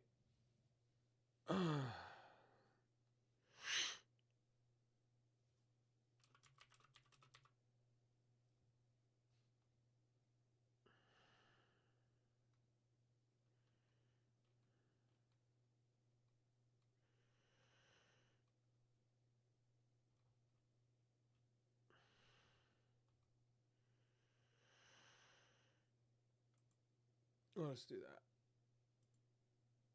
All right.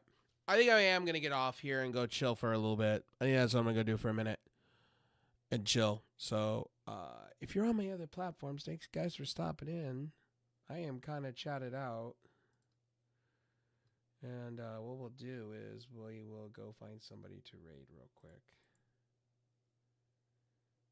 And then I'll get off for a little bit. I'm just going to take a quick nap. I think I'm just going to go take a quick nap. I don't want to, like, it's my first day being back. I don't want to run myself into the ground.